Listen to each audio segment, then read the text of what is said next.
ठीक है, तो सबसे पहले तो हमारी रिकॉर्डिंग चालू हो चुकी है। तो अगर किसी को अगर गाली गलौज करना है तो ना करे, क्योंकि रिकॉर्डिंग हो रही है। ठीक है।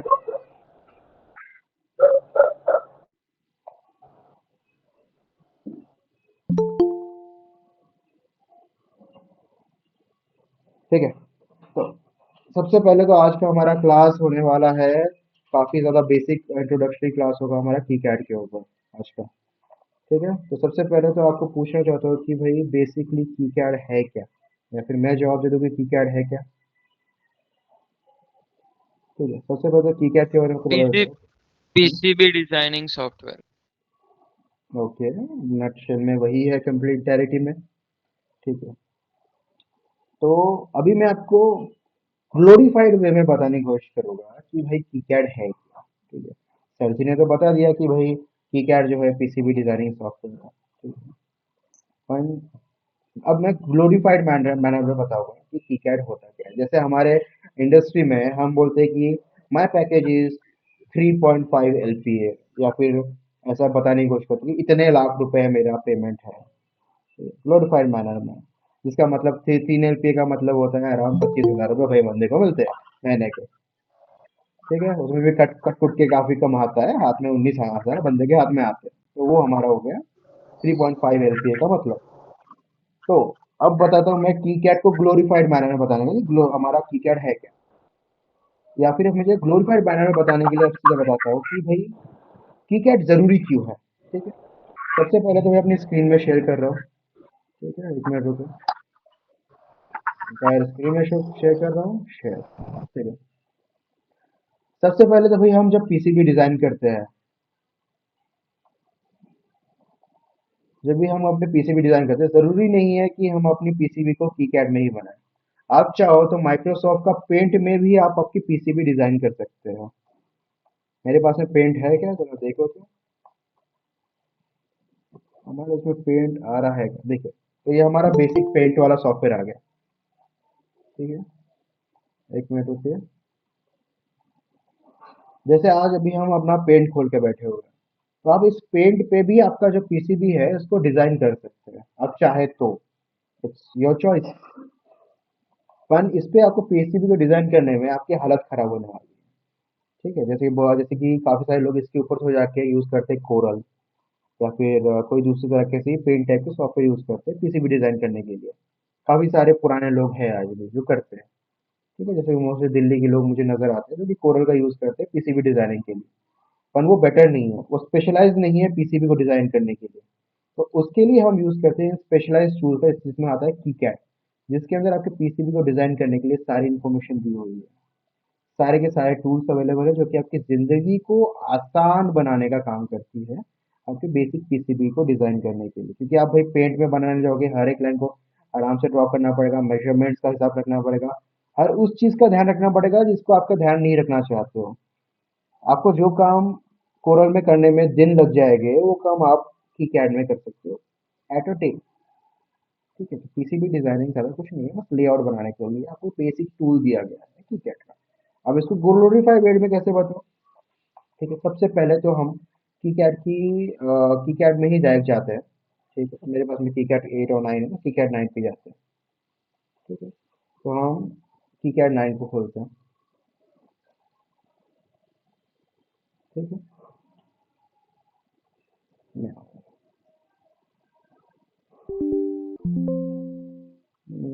डॉट एन एरर कॉलम बता रहा हूँ।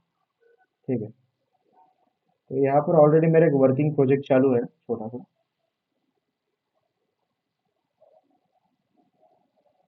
ठीक है, तो सबको अभी दिख रहा होगा ना यहाँ पे मेरा एक not so very good layout किया। क्या सबको दिख रहा है मेरा एक छोटा सा मैंने यहाँ पे स्कीमेटिक बनाने की कोशिश की है। Hello.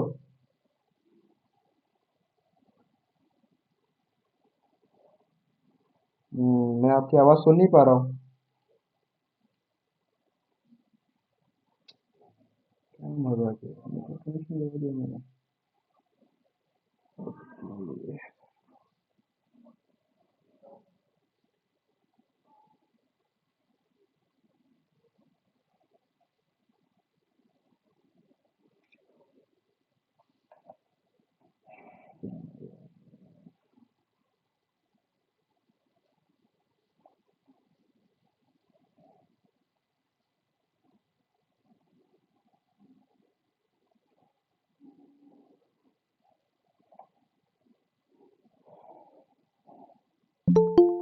Hello, I am back. Sorry, मेरा एक्चुअली नेटवर्क ब्रेक हो गया था। हेलो। Yes yes. सॉरी, मेरा नेटवर्क ब्रेक हो गया था You're एक्चुअली में। audible. या मेरा नेटवर्क ब्रेक हो गया था किसी वजह से। ठीक है। तो अभी सबसे पहले तो मैं आपको आपको कोई मुझे बता सकता है कि मैंने आप सभी को कहाँ पे मैंने अपना नेटवर्क लॉस किया था? हेलो। अरे तुम पीसीबी का डिजाइन दिखाना चाहते थे, तुमने कुछ कोशिश की थी राइट? ओके ओके, स्पेसिफिकेशन करने की। स्कीमेटिक पे था या नहीं, समझ गया। ठीक है, तो हम डायरेक्टली हम स्कीमेटिक पे जाते हैं। अभी आप यहाँ पर देख सकते हो कि मैंने काफ़ी बेसिक सा एक पीसीबी का स्कीमेटिक बनाया हुआ है, जिसका अब काम मैंने कंप्लीट नहीं किया है इस वक्त पूरी तरह, ठीक है। पर अभी भी ऑलरेडी आप इसको रीड कर सकते हैं कि भाई इसको किस तरह से डिज़ाइन किया है मैंने। ठीक है। काफ़ी स्मूथ है और ऑलरेडी हमारे पास में इसके लाइब्रेरीज अवेलेबल थे, जिसके थ्रू हमने इसको बहुत जल्दी मैंने इसको बना लिया। इसको बनाने में मुझे हार्डली लगा 1.5 आवर या फिर मे बी 2 आवर्स लगे। और शायद से और 20 एक मिनट और काम करना पड़ेगा, इसके बाद एक स्कीमेटिक का काम कंप्लीट हो चुका होगा। तो अराउंड बोल सकते हैं कि 2 घंटे में मैंने इस स्कीमेटिक को बनाया था। और चिन्ह का मैंने पीसीबी भी बना लिया। तो या फिर पीसीबी का भी डिज़ाइन दिखा देता हूँ कि काफ़ी सिंपल पीसीबी डिज़ाइन है। ओके, 2 मिनट उधर चलो होने दीजिए। ठीक है, ये एक इशू है इसके।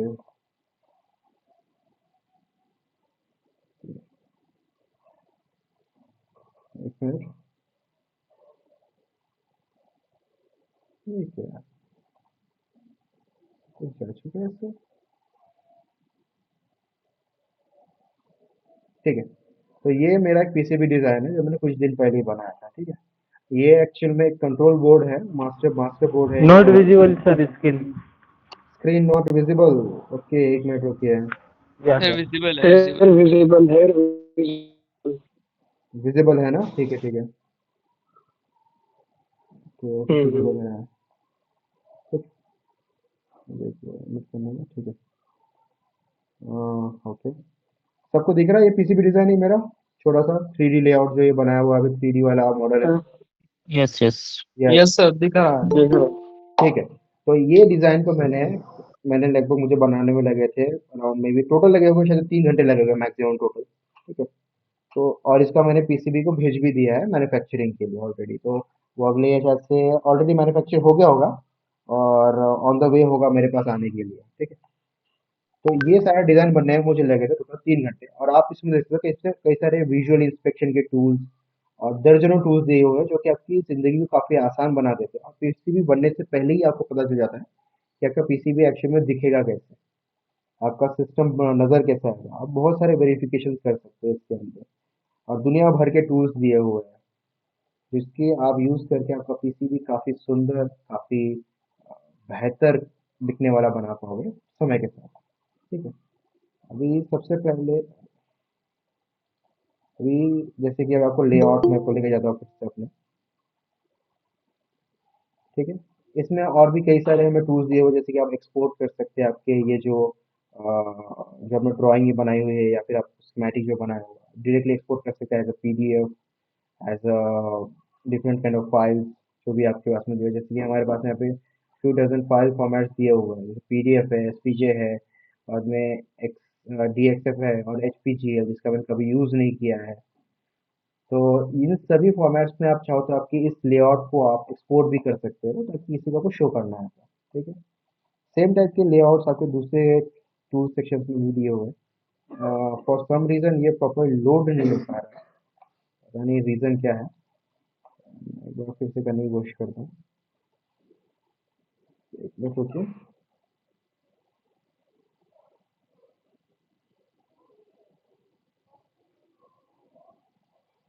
लोड नहीं हो रहा है। ठीक है, मेरे ख्याल से मेरे सिस्टम में किसी तरह का इशू आया होगा जिस वजह से वो लोड नहीं हो रहा।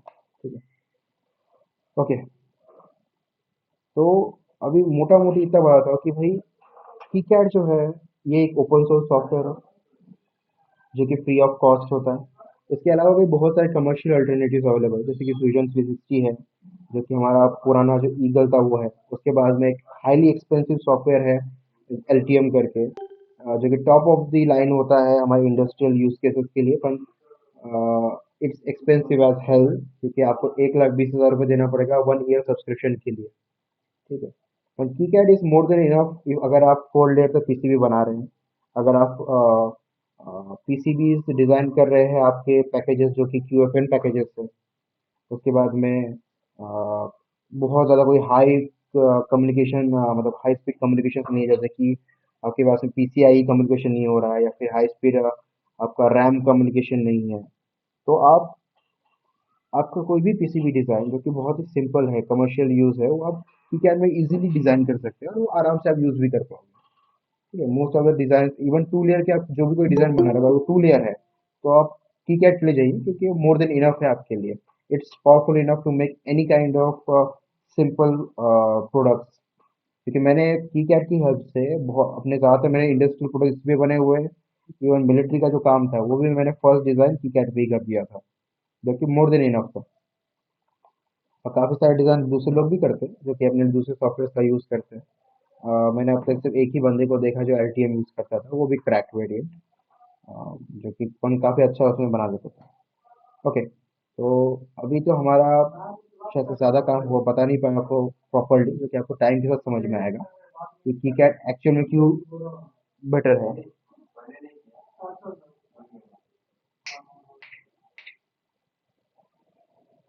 ठीक है, किसी और को कोई डाउट्स, कुछ सवाल पूछना है?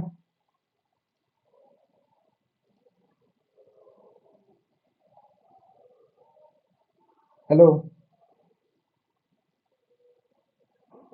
ओके, तो सर जी ने थम्स डाउन किया है, कोई बात नहीं, आपको समय के साथ समझ में आएगा।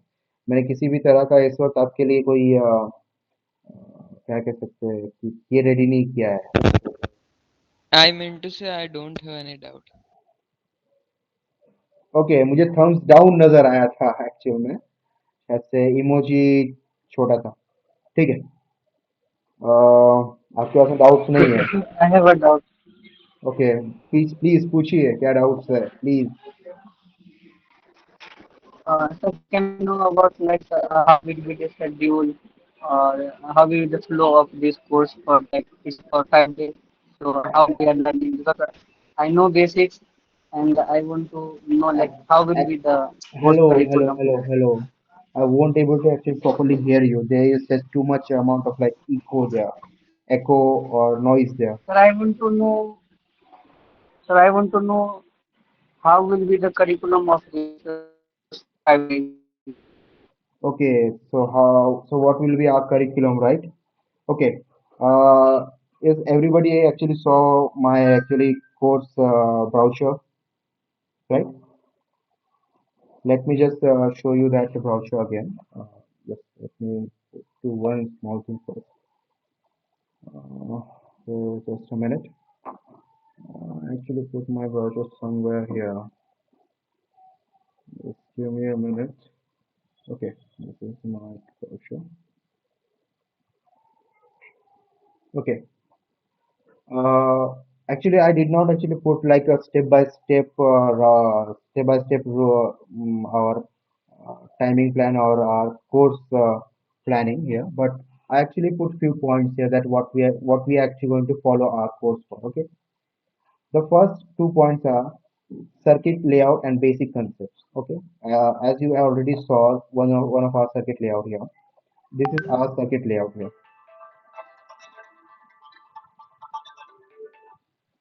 Okay, this is our circuit layout here. In our first classes we will understand how actually we put our circuits. Okay, how we actually lay out our circuits in our in this page here, and make it in a way that it is extremely readable and understanding for us. Okay, as you can see here, the most of my circuit is like compartmentalized, and actually shows that which circuit is part of which group. Actually, I did not actually put any names here already, but I can show you my another circuit. Then you will understand that what I actually trying to tell you. Okay, one project. Just give me a minute. Let me just open another project. Uh, Industrial, okay. PLC, 18 to 8 okay. Okay, this one, this master, okay. Just give me a minute. This one is actually far better one. Okay, no, this one is not.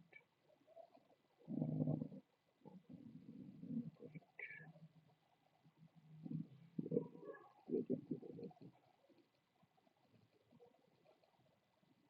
give me a minute.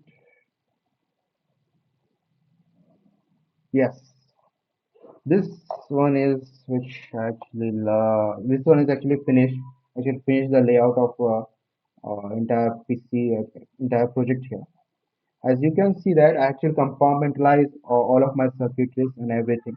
So it is like extremely readable and understandable for anyone who is like going to see my circuitry and will have not much of a problem to understand or to figure out what is actually happening here. Okay, as you can see, everything is compartmentalized and actually mention uh, good enough information to tell that what is what. Okay, like this is the output section. Okay, this is the input. Okay, analog inputs, and which is 0 to 24 volts, and this is the DC-DC buck converters, EEPROM, the MCU. Actually, I should have put like microcontroller here, but I did put like MCU, and this is the I2C pinout programming pins and other important pins like end reset, boot to zero button, and power indication pins, and everything actually I try to put here. Okay, and I try to make it in a way that everybody could like understand in a glance that what is actually happening here. Try to make it as beautiful as possible and as understandable as possible, as much as I can do. Okay, so in our first section, we will understand to make this kind of circuit layout. Okay, and we will try to follow, and I will tell you the best practices I actually learned over the years and what people do and what kind of practices we can follow to make it more easier and try to use the modern practices because in lot of PCB designs I actually saw the practices which are practically the ancient time practices only come into the existence because their tools does not allow to do certain things that modern tools does help does will have like kind of a different tools which just makes it better to do it and better to understand it. Okay, okay, the first section is to about layouting. The second section, okay, just give me a minute. Actually put my, okay, the second section, the two-layer PCB layout and basic concepts. Okay, in this section I will tell you how to like lay out your PCB designs in your PCB board. Okay, whenever you are going to build your PCB you have to put it on a certain layout and so you have to make your PCB for the fabrication. Okay, in the second section I will teach you that. Okay, know about the PC fabrication and practical considerations. There are actually far more important things when you are designing your PCB. You need to understand a lot of things about the fabrication of the PCB. Okay, that what the minimum size of VRs are. In the two layer, the industrial standard is 0.1 mm, but not all the fabricators do support that.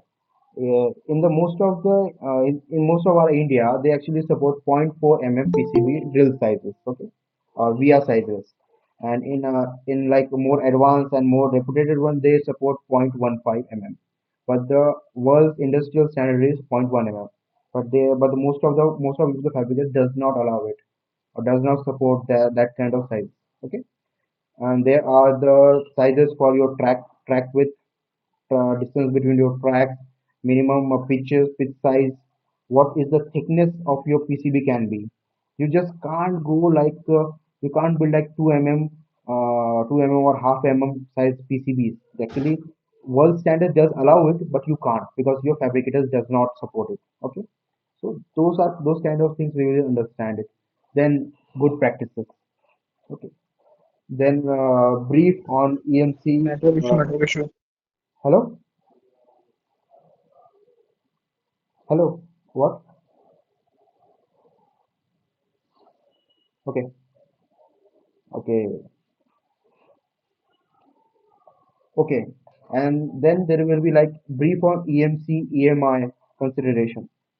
Okay, we will consider for our entirety of this course. We will consider when we are designing our PCB. We always consider about EMC and EMI. EMC is electromagnetic compatibility. Okay, the but in a nutshell, EMC is like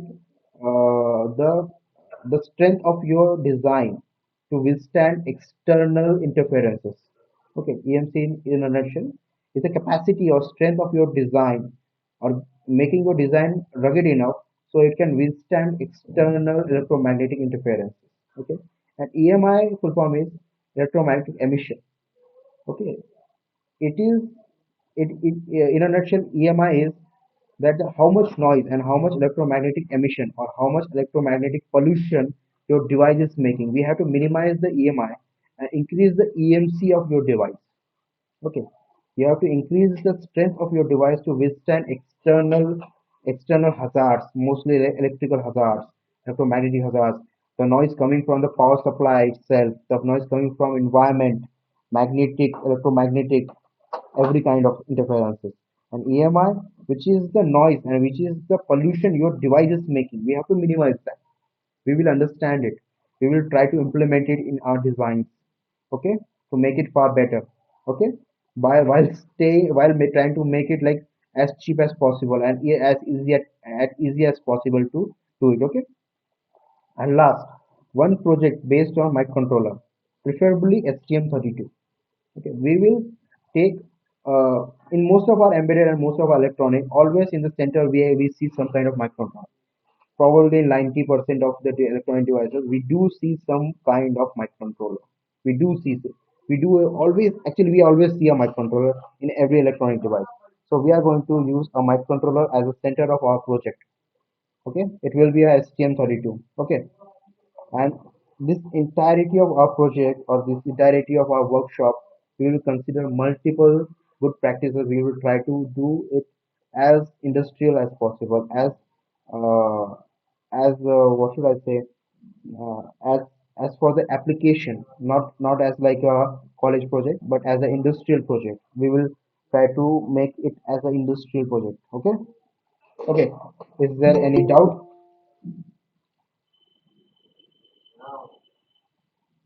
No, sir. No, sir. Okay. So, any other questions?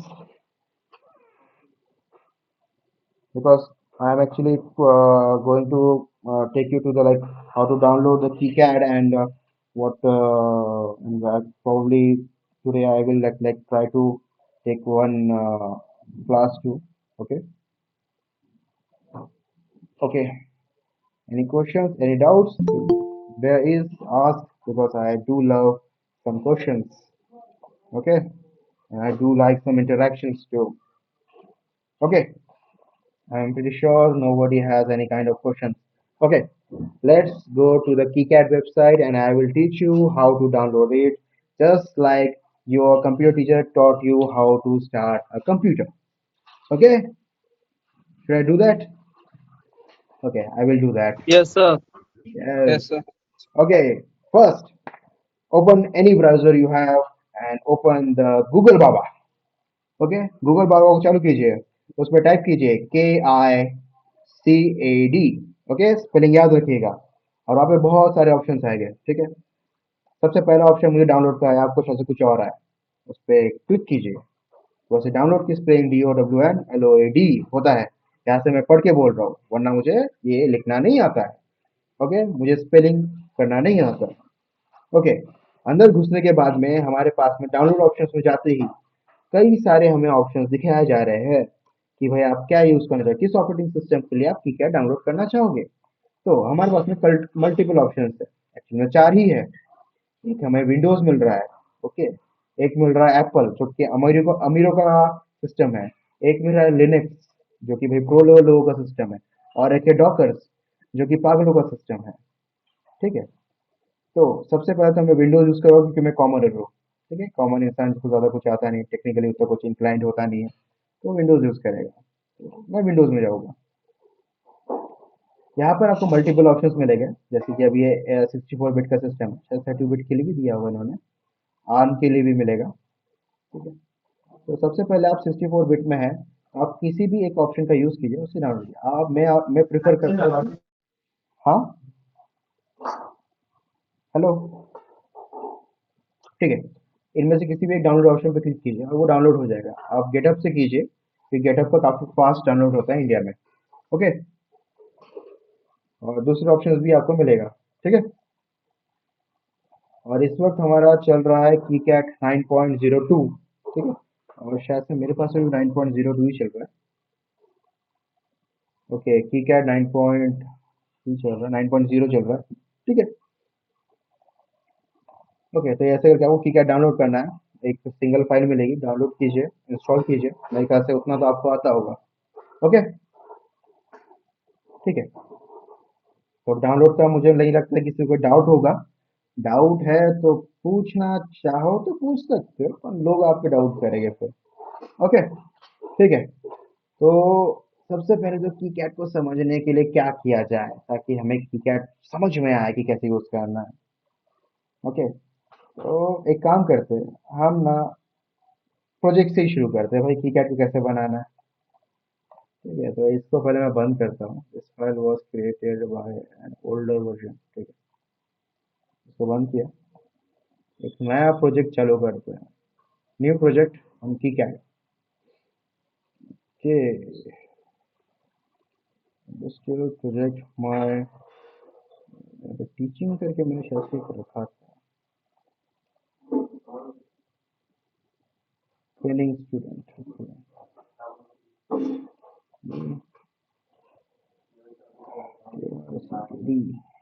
ठीक है,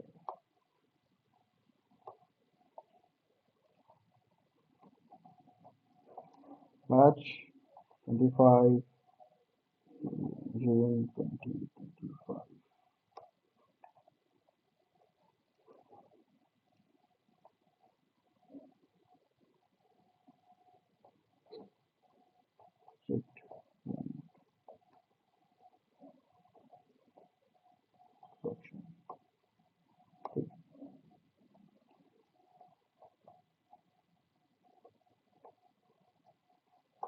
ठीक है, तो हमारा first मैंने project चालू किया है।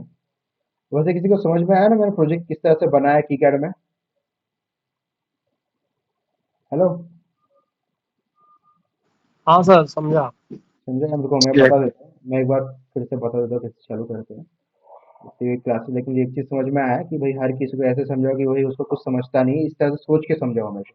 ठीक है, सबसे पहले तो आपको ऊपर के कॉर्नर में फाइल्स दिखेगा, फाइल्स में जाकर के आपको न्यू प्रोजेक्ट पे क्लिक करना है। ठीक है, न्यू प्रोजेक्ट पे क्लिक करके आपको उस फाइल में जाना है जहाँ पे आपका प्रोजेक्ट आप बनाना चाहते हैं, और फिर वहाँ पे जाकर के नीचे फाइल नेम एक लिखे, तो वही फाइल नेम आपका प्रोजेक्ट का नेम बन जाएगा। ठीक है, और फिर उससे क्या आपको प्रोजेक्ट बनाना है। यहाँ पर आपको प्रोजेक्ट आ जाएगी, जैसे सबसे पहले मुझे आया है ये हमारा सर्किट डायग्राम दिख रहा है, यहाँ पे आपको हमको सर्किट बनाना है। तो उसके अंदर जाइए, उसको खोलते ही आपको मिलेगा एक एम्प्टी आपका सर्किट मिल गया है। ठीक है, तो ये हमारा पेज है या फिर लेआउट एरिया है।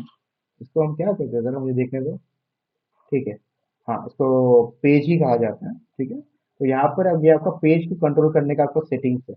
इसमें आप जैसे कि अभी A4 में सेट है, देखिए 210 बाय 210 बाय 297 होता है। ठीक है, तो इसका ये साइज है। अगर चाहो तो इसके दूसरे साइजेस को भी आप जो है यहाँ पर सेट कर सकते हैं, जैसे कि A4 हो गया, A3 हो गए, A2 हो गए, जो कि एक लार्जर साइजेस होते हैं। तो मैक्सिमम साइज मुझे दिख रहा है कि ये A0 का है, 841 बाय 1089 जो कि एक काफ़ी बड़ा साइज है। तो चेक करते हैं कितना बड़ा साइज होता है। ओके, तो पेज का साइज काफ़ी बड़ा है, तो हम उसको A4 में ही कर देते वापस, A4 साइज। और यहाँ पर आप आपकी काफ़ी सारी इंफॉर्मेशन फीड इन कर सकते हैं, जैसे issuing date, revision, title, company name, और बाद में दूसरे कमेंट्स और बाकी इंफॉर्मेशन जो कि आपके इसमें अपडेट हो जाएगी। नीचे आपका जो टेम्पलेट है होता है, टेम्पलेट इंफॉर्मेशन होती है। एक मिनट, तो A4 कर देता फिर से, A4। यहाँ पे इंफॉर्मेशन आप पुट इन करोगे ना, तो यहाँ पे अपडेट हो जाती है। ये नीचे में आपको ये दिख रहा है इसका, इसका इसको क्या कहा जाता है मुझे याद नहीं आ रहा, शायद से आईडी, आईडी कार्ड या फिर आईडी एरिया कहा जाता है, ऐसे कुछ इसका नाम था। मुझे भी प्रॉपर याद नहीं है। यहाँ पर वो इन्फॉर्मेशन अपडेट हो जाती है। ठीक है, ठीक है। तो अभी हमें हमारा फर्स्ट मैंने आपको दिखाया होगा कि हम एक माइक्रो कंट्रोलर के अराउंड अपना जो है की कैट सीखने की कोशिश करेंगे। तो मैंने कहा था कि हम प्रिफरेबली STM32 यूज करेंगे, ठीक है। और हम बहुत सारे डेटा शीट भी पढ़ने वाले हैं। मैंने लिखा था क्या हमारे इसमें, एक मिनट रुकिए, शायद से लिखा है मैंने कि डेटा शीट पढ़ा होगा। हाँ, following data sheet for circuit consideration, ठीक है। ठीक है, यहाँ पे लिखा है following data sheet for circuit consideration.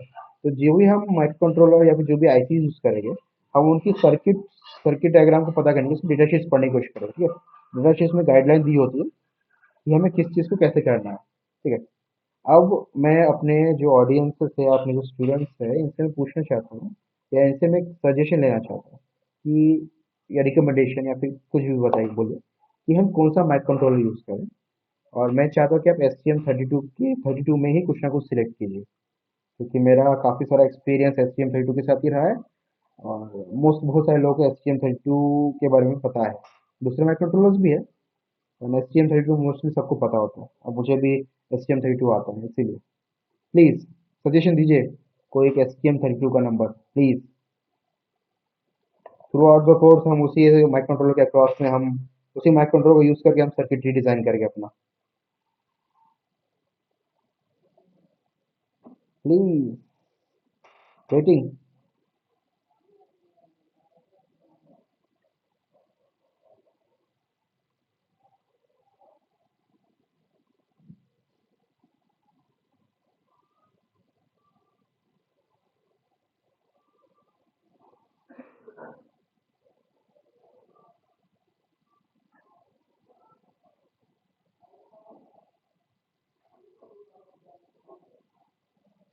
Please कोई STM, प्लीज़ आप में से कोई सजेस्ट कीजिए कि मैं इंतज़ार कर रहा हूँ आपके किसी STM को सजेस्ट करने का।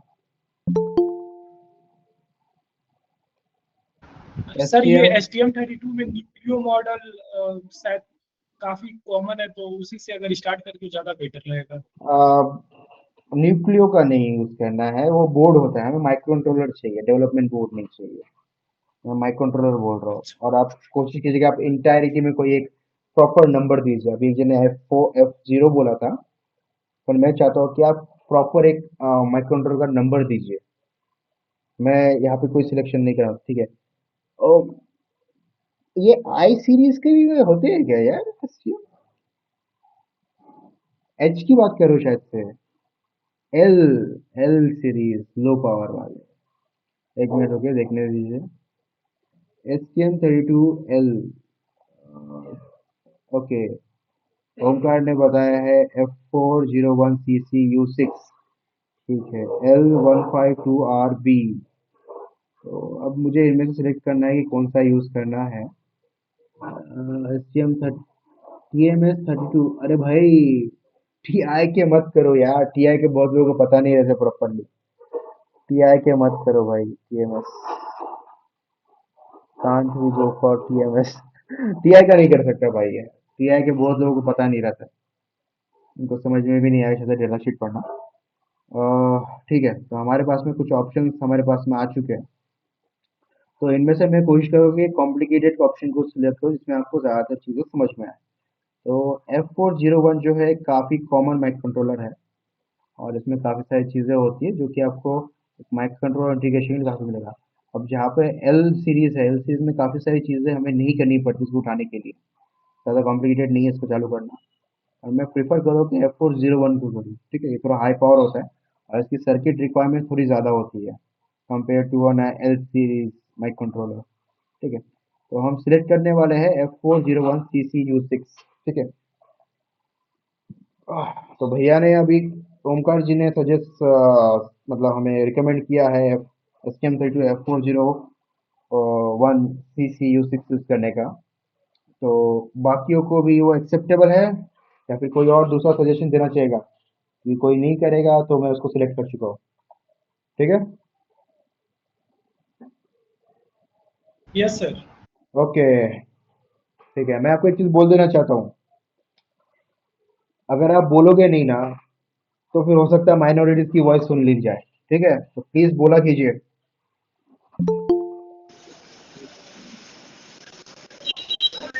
ठीक है, श्योर।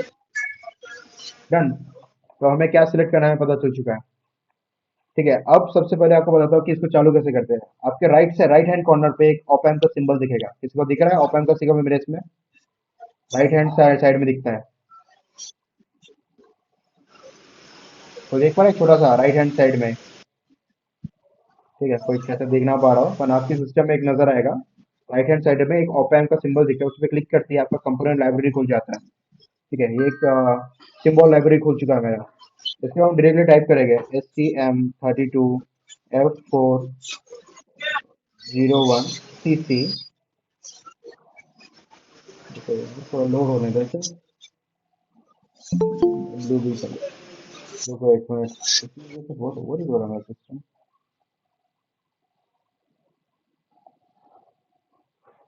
CCU6, ठीक है, ये वाला सिस्टम यूज करेंगे। ठीक है,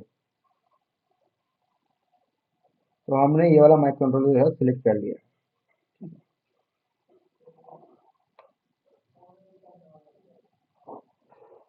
तो सबसे पहले तो हमें जब भी हम किसी माइक्रो कंट्रोलर या किसी कंपोनेंट को सिलेक्ट करते हैं तो हमें उसकी डेटा शीट भी देखनी पड़ती है। तो अभी हम STM यूज करें तो हम देख लें STM की वेबसाइट से पहले इसका डेटा शीट जो है डाउनलोड करेंगे, ताकि हम इसे अंडरस्टैंड कर सकें कि भाई क्या है करके। नए लोग ज्वाइन कर रहे हैं कुछ, एडमिट ऑल, एडमिट। ठीक है, हम जाएंगे ST माइक्रो इलेक्ट्रॉनिक्स की वेबसाइट पे। ST माइक्रो इलेक्ट्रॉनिक्स,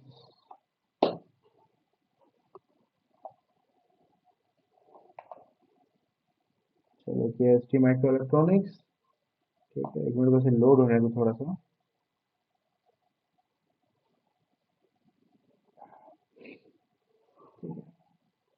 उसमें जाते हैं STM32F401CC।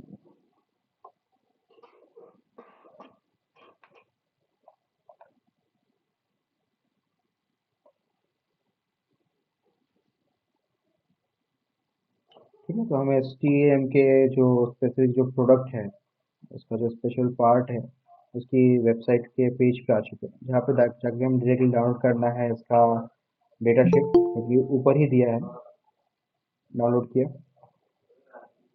और प्रॉब्ली हमारा सिस्टम डाउनलोड भी हो चुका है, काफ़ी फास्ट इंटरनेट है मेरे पास में। ओके, तो डाउनलोड हो गया।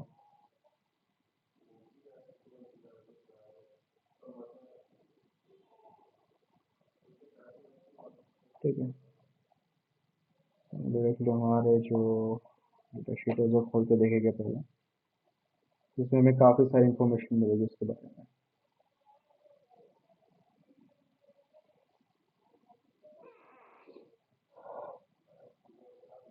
ठीक है,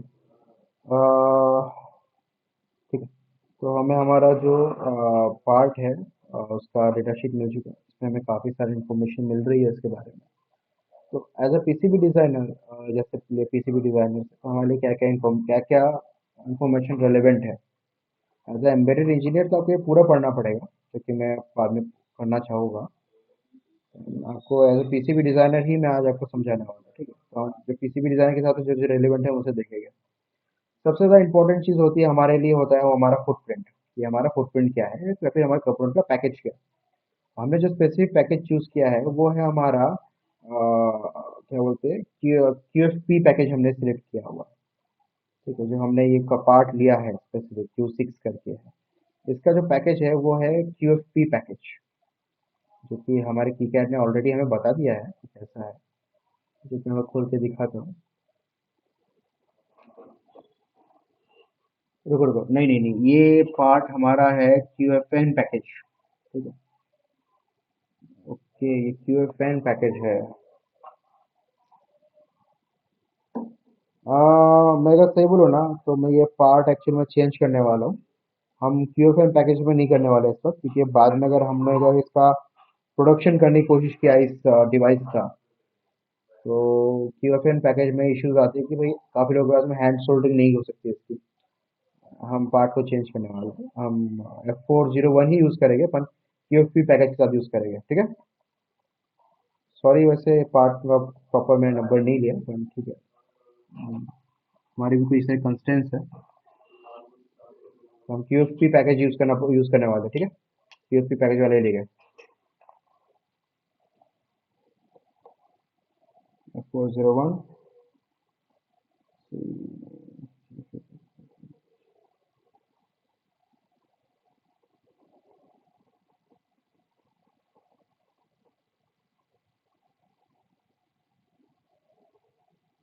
RBT6, yes.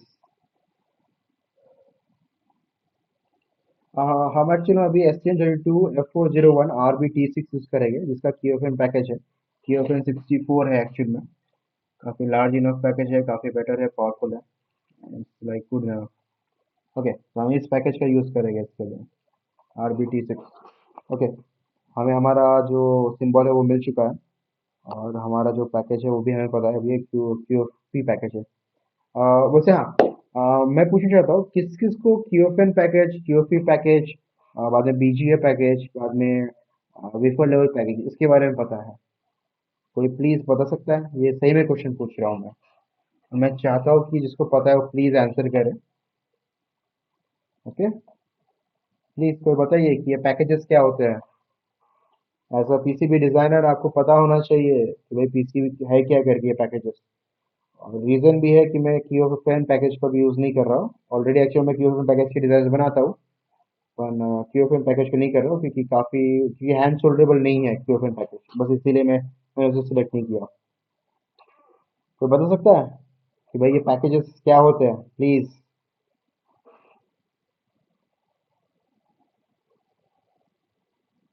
Hello? No idea? To be honest I don't know. बढ़िया, ठीक है, एक्सपेक्ट करता हूँ मैं ये चीज़ें, पर हमारे यहाँ पे कई सारे बंदे हैं जो एक्सपीरियंस्ड है। प्लीज़ बताइए भाई PCB पैकेजेस होते क्या है?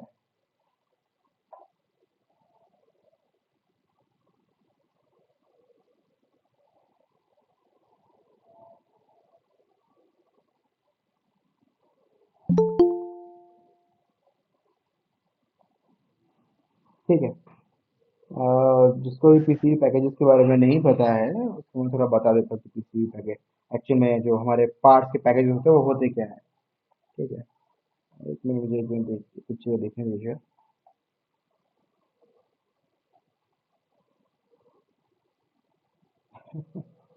ठीक है, हमारे पास में काफ़ी एक्सपीरियंस लोग हैं जिन्हें एक्चुअल में पता है कि किसी ये एक्चुअल में ये जो पैकेजेस है, पार्ट्स के पैकेजेस क्या होते हैं, पर वो बताना नहीं चाहते।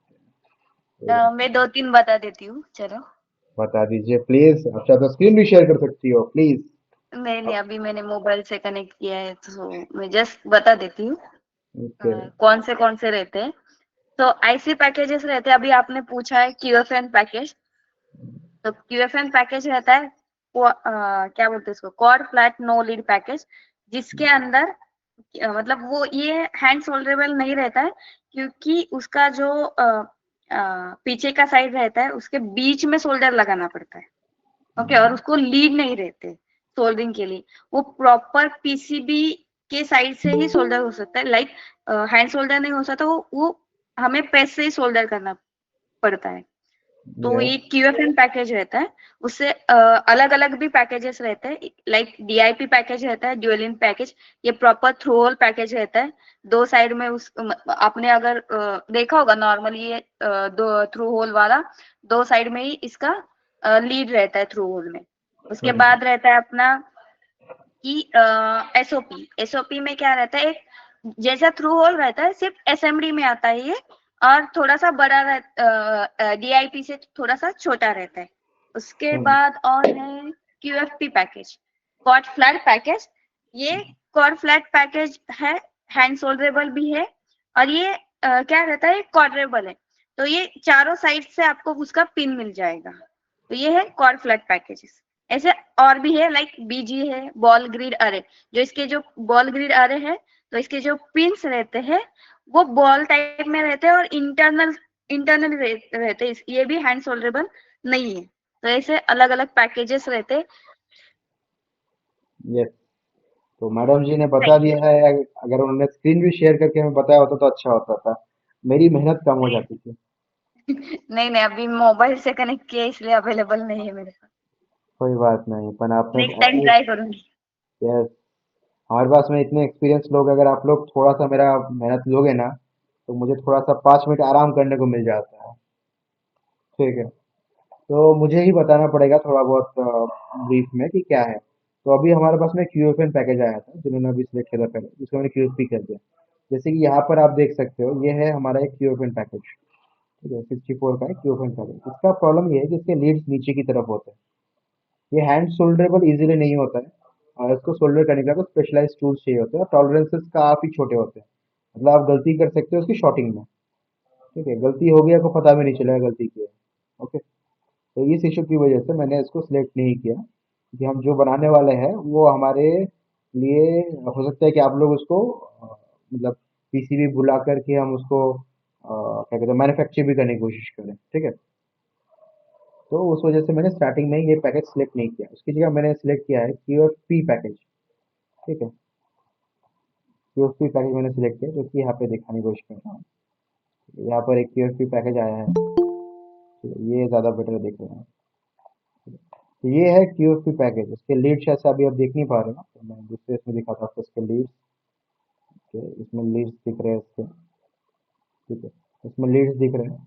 Open manage new tab.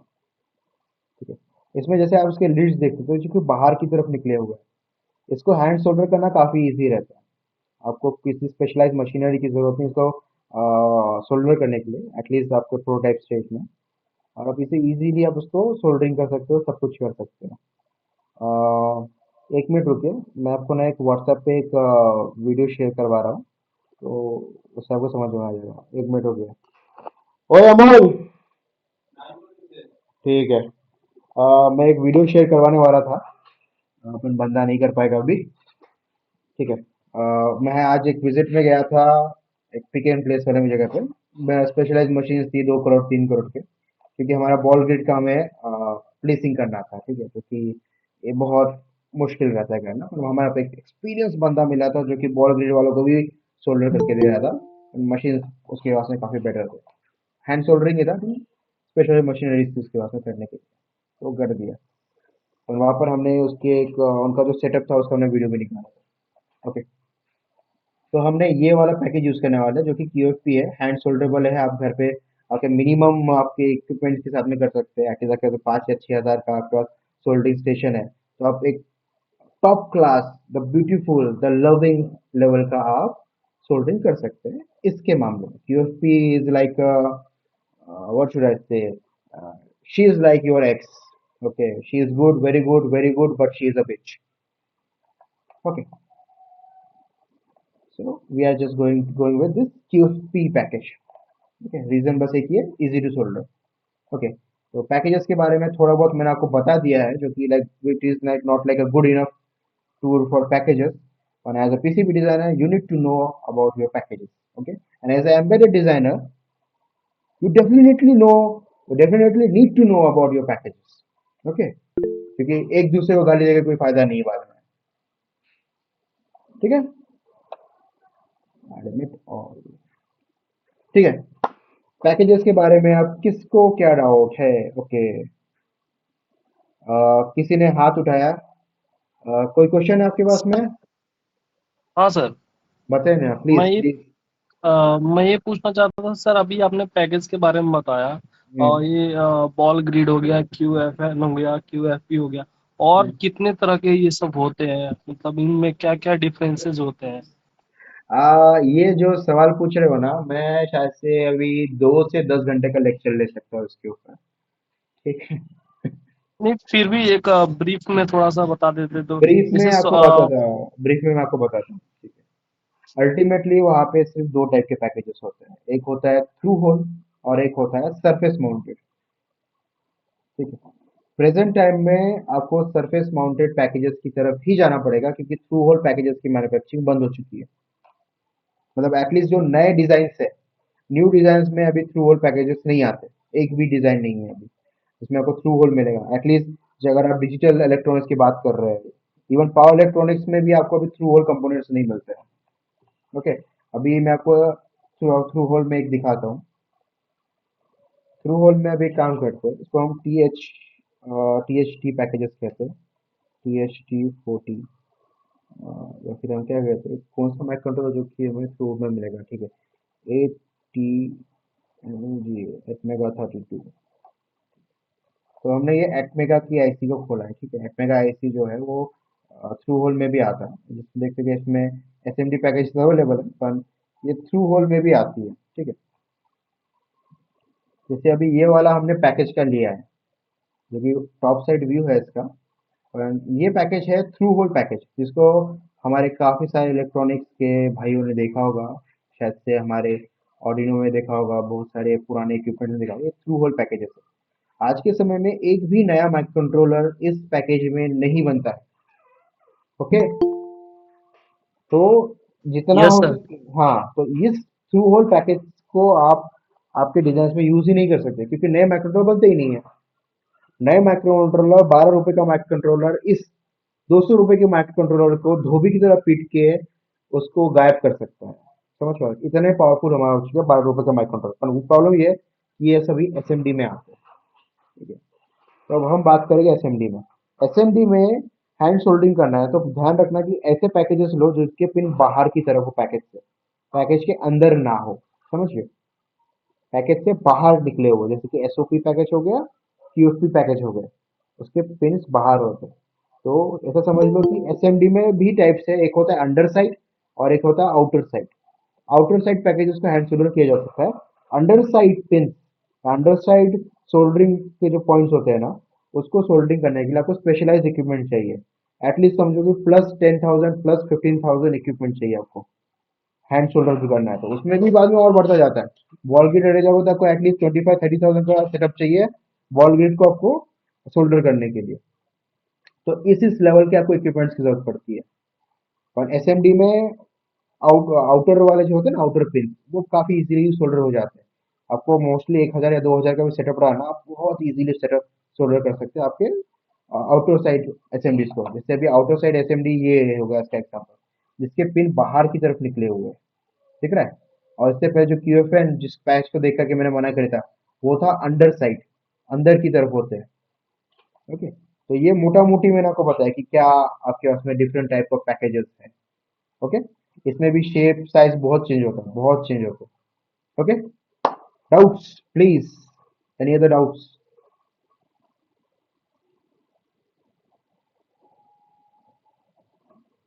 Okay, किसी के हाथ दिख नहीं रहे, कुछ रेजर्स कुछ भी नहीं है। Okay, no problem. तो अब हम हमारे जो नॉर्मल की कैट सेशंस है उसमें जाने की कोशिश करेंगे, और आपको आइडिया मिल चुका होगा कि आपको आपका क्लास कैसा होने वाला है। तो अभी मेरे को एक सवाल पूछना है, फीडबैक चाहिए। जो क्लास ले रहा हूँ ये टीडीएस हो रहा है या फिर it's like good enough, okay level का है, इट्स बैड और it's okay? Please feedback please. It's okay या ओके बताना अच्छी बात है, मुझे पता है ये टॉप क्लास का क्लास नहीं है। ओके, ओके गुड बता रहे हो, अच्छी बात है, अच्छी बात है।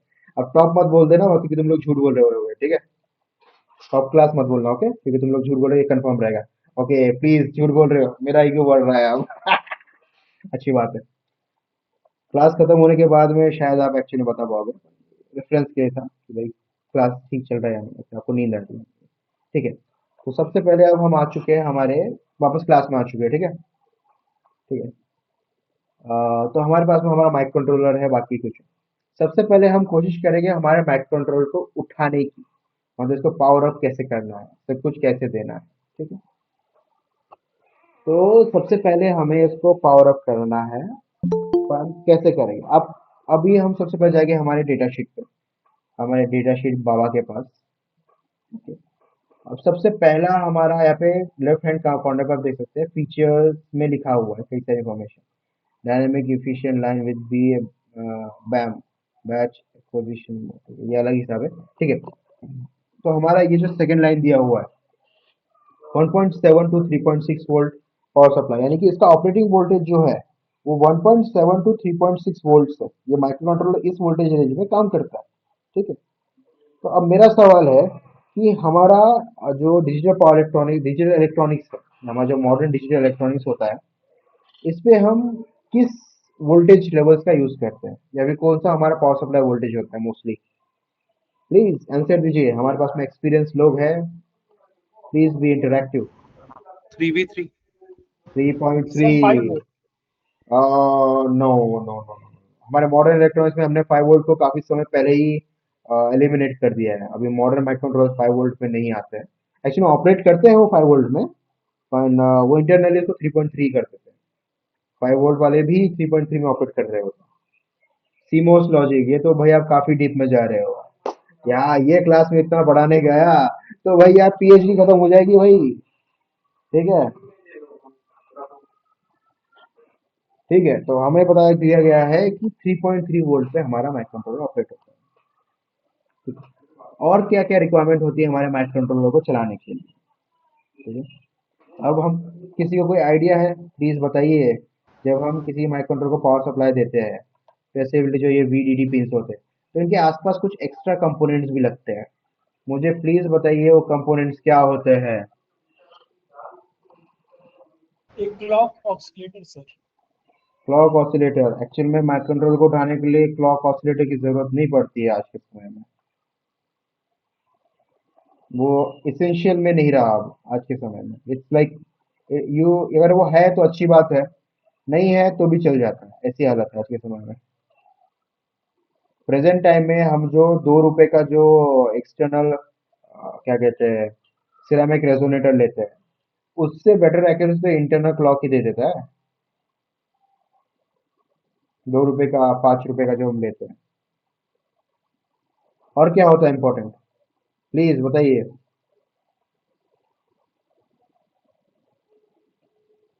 हमारे पास में एक्सपीरियंस लोग हैं जिनको आंसर इसका आता है, प्लीज। मैं यहाँ पे कईयों को देख सकते हो जिनको पता है इसका answer. Capacitor, capacitors, yes, uh, capacitors, programming pin for debugging, yeah, that's super important when you are working with microcontroller.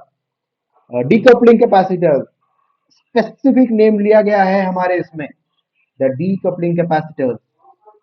अब इन्हें डीकपलिंग क्यों कहा जाता है? ठीक है, तो हमें ये समझना है कि भाई इसे डीकपलिंग ही क्यों कहा जाता है। इन्होंने स्पेसिफिक नेम बताया है डीकपलिंग कैपेसिटर। ओके, तो हम डीकपलिंग कैपेसिटर्स को लेने की कोशिश करेंगे। ठीक है, अभी हमें कैपेसिटर्स चाहिए सी स्मॉल स्मॉल। ठीक है,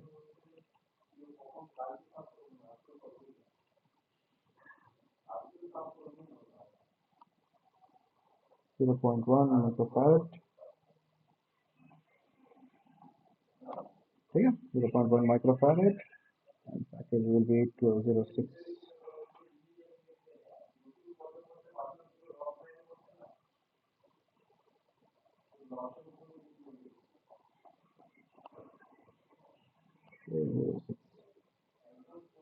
Okay, 1206 हैंड।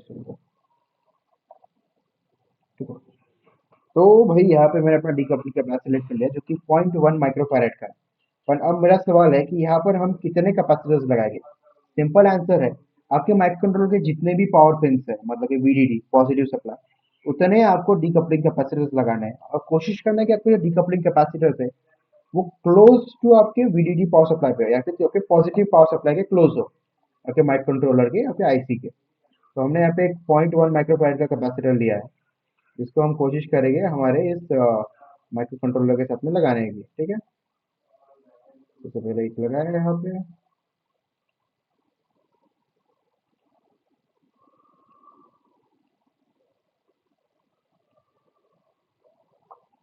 ठीक है,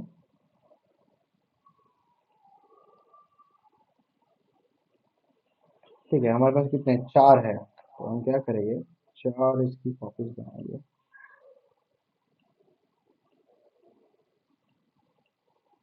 control C, control B, control B.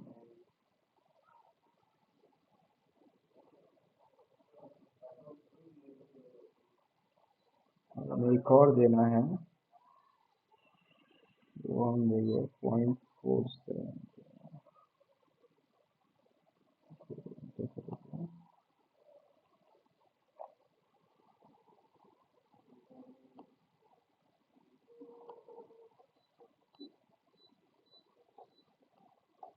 ठीक है, तो ये हमारी मिनिमम रिक्वायरमेंट्स फुलफिल करने वाले हैं।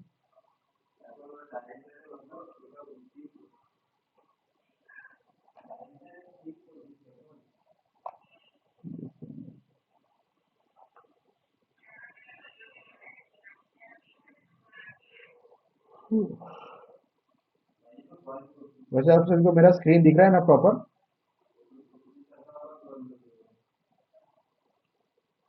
यस यस अगर पे कोई प्रॉब्लम हो तो प्लीज बताइए मुझे, ठीक है? अगर आप बताओगे नहीं तो प्रॉब्लम मुझे पता नहीं चलेगा, ठीक है? बता देना जरूर।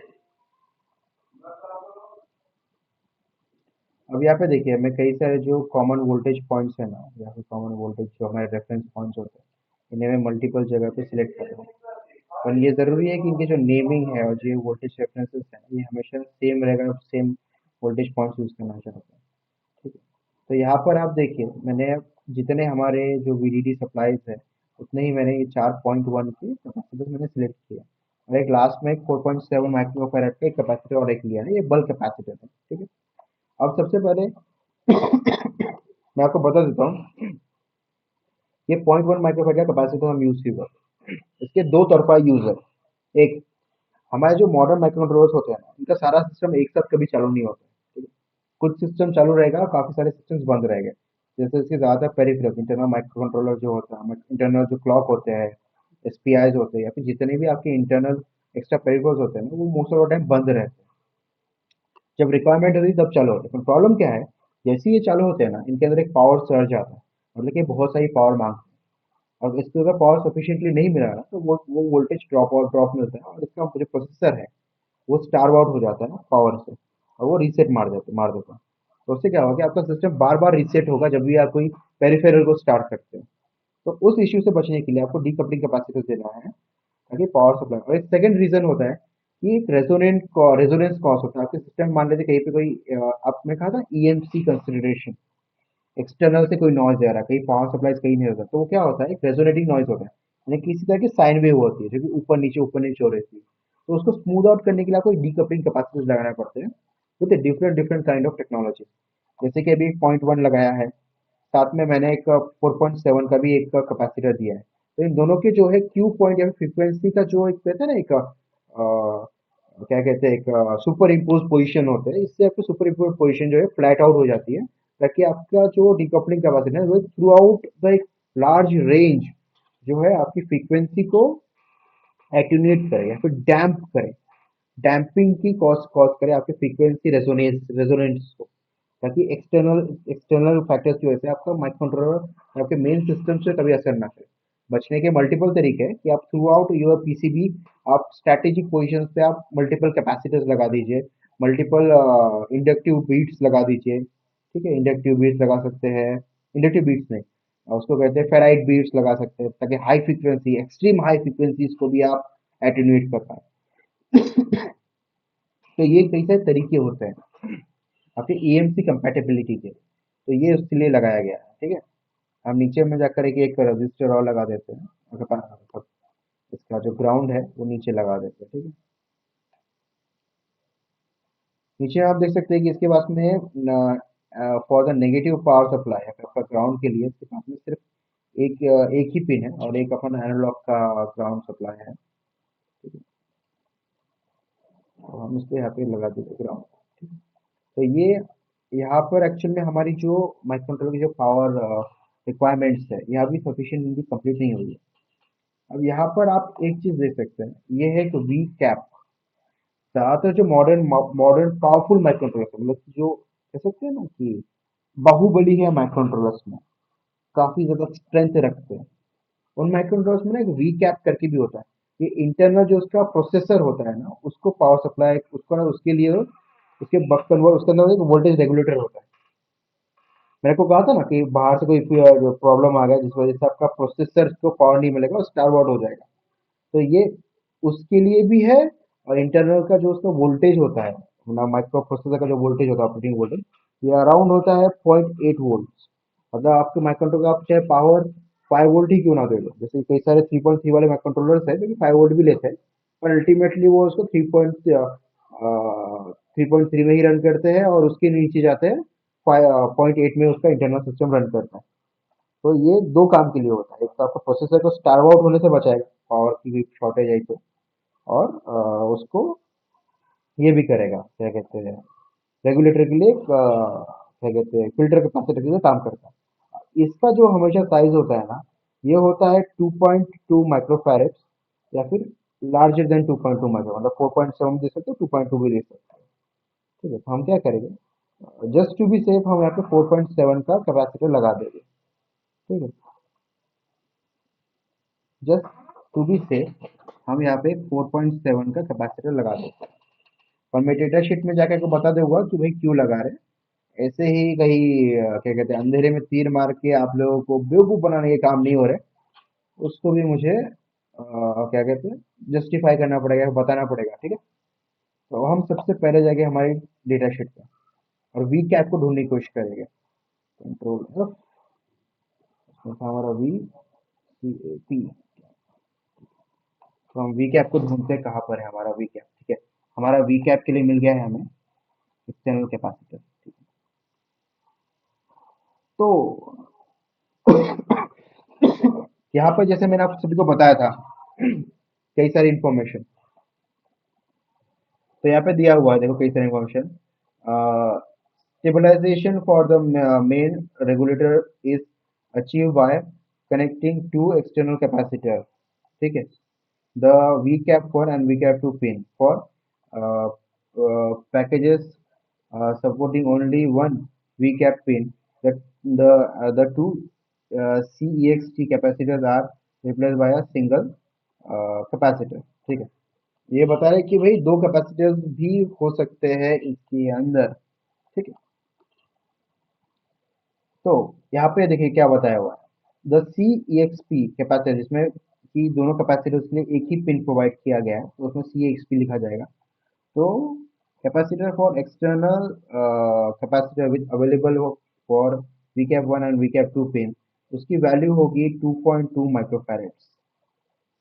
ठीक है, तो मैंने आपको बताया था ना कि आपका जो वैल्यू होता है वो होता है 2.2 माइक्रोफैरेड, वो मिनिमम कैपेसिटर साइज है जो आप उस पर लगा सकते हैं, 2.2 माइक्रोफैरेड्स। मैंने यहाँ पे 4.7 लगाया है, मतलब कि थोड़ा सा ज्यादा, पर हाँ वहाँ पे 100 माइक्रोफैरेड मत लगा देना। ठीक है, वरना इंटरनल रेगुलेटर जल सकता है ड्यू टू पावर सर्ज, मतलब कि बोलते हैं ना इनरश करंट कहा जाता है उससे। ठीक है, और कोई ज्यादा बड़ा कैपेसिटर भी नहीं लगाना है।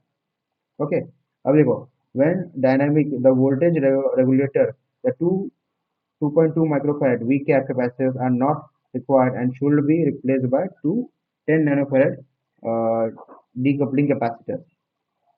ठीक है, ओके, तो इन्होंने बताया कि यहाँ पर आप 0.1 माइक्रोफैराड के भी कैपेसिटर्स लगा सकते हैं। ओके, पर ये एक्चुअली में उतना रिकमेंडेड नहीं है। ओके, अगर अगर उसमें अगर नहीं है तो, अगर एक्चुअली हमारा वी कैपेसिटर वी कैप है तो हमें लगाना पड़ेगा। ओके, तो काफी सारी दूसरी इन्फॉर्मेशन भी दी है कि क्यू कहाँ पे, क्यू कैसे लगाना है। ओके, तो हमने 4.7 का सिलेक्ट किया हुआ है, और रीजन क्या है वो भी आपको समझ में आ चुका होगा। ओके, तो any doubts at any place please ask, और प्लीज बेशरम बनिए। ओके, जरूरी है आपका बेशरम बनना, सीखना है तो बेशरम बनना पड़ेगा। Please ask question. और वैसे भी आप लोग आपका चेहरा नहीं दिखा रहे तो आपको एक्चुअली कोई पहचानता भी नहीं है, आपकी इज्जत भी नहीं डूबेगी। प्लीज पूछिए, सवाल नहीं पूछ रहे तो मुझे डाउट होता है कि भाई जो सिखा रहा हो कोई बंदे सोच तो नहीं है। ये इनरेस्ट करंट क्या होता है? इनरश करेंट, ओके, ये कंसेप्ट को अगर आपको प्रॉपरली मुझे समझाना है ना, इनरश करंट का, तो क्या मुझे पहले सोचने दीजिए कि मैं वो कैसे मैं आपको अच्छे से समझा सकता हूँ। तो मुझे थोड़ा 10 सेकंड दीजिए, कि कंसेप्ट काफी इंपॉर्टेंट होता है। ठीक है,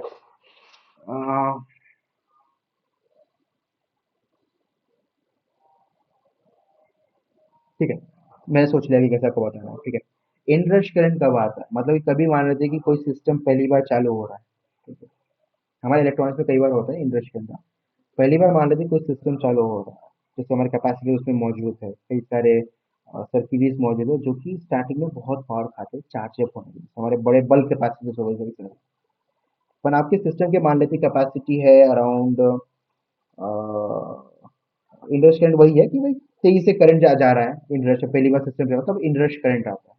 ठीक है, क्योंकि हमारे कैपेसिटर चार्ज हो रहे होते हैं लो वोल्टेज साइड, जैसे कहीं के हाई वोल्टेज है, कहीं पे काफी लो वोल्टेज है, तो आपका जो एनर्जी फ्लो डायरेक्शन होगा वो होगा हाई टू लो होगा, पर जो वोल्टेज जा रहा है, जो करंट जा रहा है ना, वो होगा हमारा इनरश करंट पहली बार जब जा रहा है, ताकि आपके दोनों साइड के जो वोल्टेजेस है उसको इक्वल हो पाए।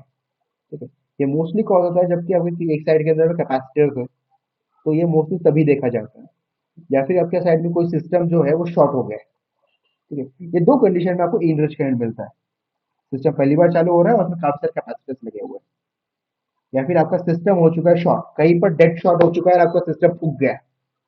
ठीक है, ये दो कंडीशन में होते हैं इनरश करंट। इनरश करंट काफी खराब है, इंजीनियर्स काफी सारे जुगाड़ करते हैं, काफी सारे मेथड्स एम्प्लॉय करते हैं ताकि इनरश करंट से बचा जाया जा सके।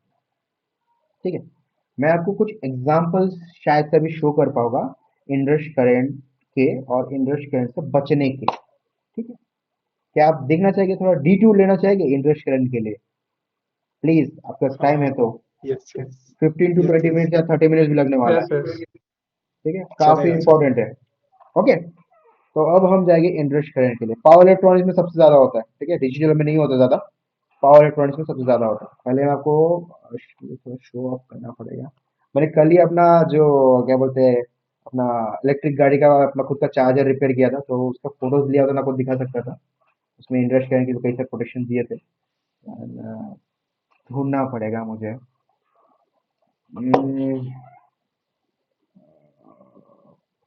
एक मिनट रुको यार। 10 किलोवाट।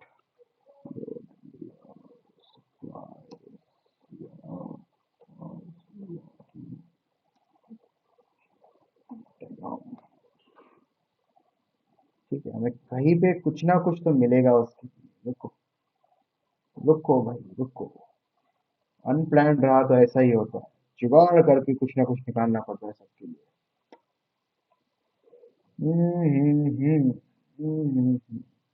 ऐसे तो सारे बेवकूफ ही है क्या?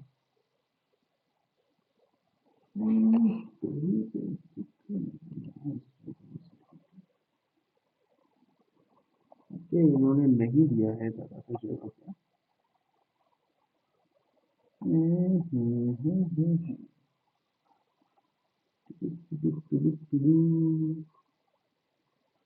यहाँ पर सिंपलीफाइड है क्या?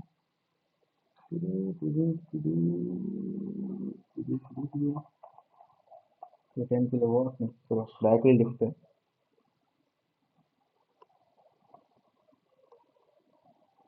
इंडेक्स पे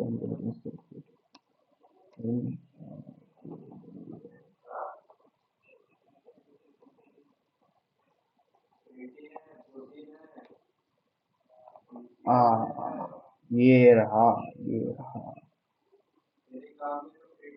ओके, यहाँ पे काफी सारे दिए हुए हैं हमें, पर हम सबसे सिंपलीफाइड वाला देखेंगे। ओके, इन्होंने काफी अच्छा दिया हुआ है, काफी बेसिक है। ओपन इमेजिन, ठीक है।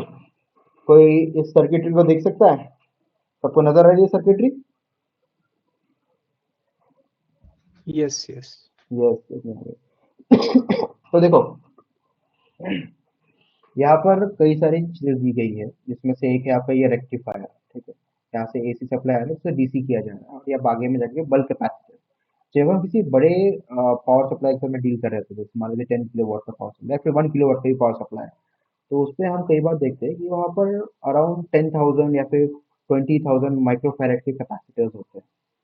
ठीक है, जब वो डिस्चार्ज कंडीशन में होते हैं ना, और तुरंत पावर मिलता है, तो वो around 10 ampere, 20 ampere, even 40 ampere तक पावर खींच लेते हैं तुरंत एक झटके, मतलब आजा भाई मैं खा जाऊंगा, समझ पा रहे हो? पर आपका जो ये रेक्टिफायर होता है इसमें इतना करंट कैपेसिटी नहीं होता, ये 10 एम्पियर 20 एम्पियर का होगा, और ये इनरश का ये कैपेसिटर बोलता है भाई मुझे 100 एम्पियर चाहिए, और वो लेगा भी। तो तब क्या होता है कि जब आपका ये रेक्टिफायर होता है ना बीच में छोटा सा, ये जाता है फुक, भाई बोलता है मेरे से ना हो पाएगा भाई, तो ये जाता है जल। तो उससे बचाने के लिए क्या करते हैं कि ये सीरीज में एक रजिस्टर लगा दिया, जो अराउंड हम मोस्ट ऑफ द टाइम होता है 10 ओम्स का, 10 ओम का रजिस्टर होता है छोटा सा, जो कि करंट लिमिटिंग रजिस्टर होता है। उसका काम ये होता है कि भाई इस बल्क कैपेसिटी को चार्ज करो, ताकि इक्वल जो हमारा वोल्टेज है ना दोनों साइड में इक्वली हो जाए। समझ पा रहे हो? जब ये रजिस्टर चार्ज होता है तो फिर बाद में क्या करते हैं कि इस रिले को ऑन कर देते हैं या फिर रिले को क्लोज कर देते हैं, ताकि डायरेक्ट आपको कनेक्शन मिलता है इस कैपेसिटी के साथ में, और ये रजिस्टर हो जाता है बाईपास। तो इस तरीके से आप इनरश करंट प्रोडक्शन दे सकते हो अपने सिस्टम को। ये काफी सिंपल तरीका है, और किसी भी बड़े पावर सप्लाई का कोई भी 1 किलोवाट का या फिर उससे ऊपर का पावर सप्लाई है ना, तो उसमें ये बेसिक सर्किट हमेशा मौजूद रहती है। समझ पा रहे हो?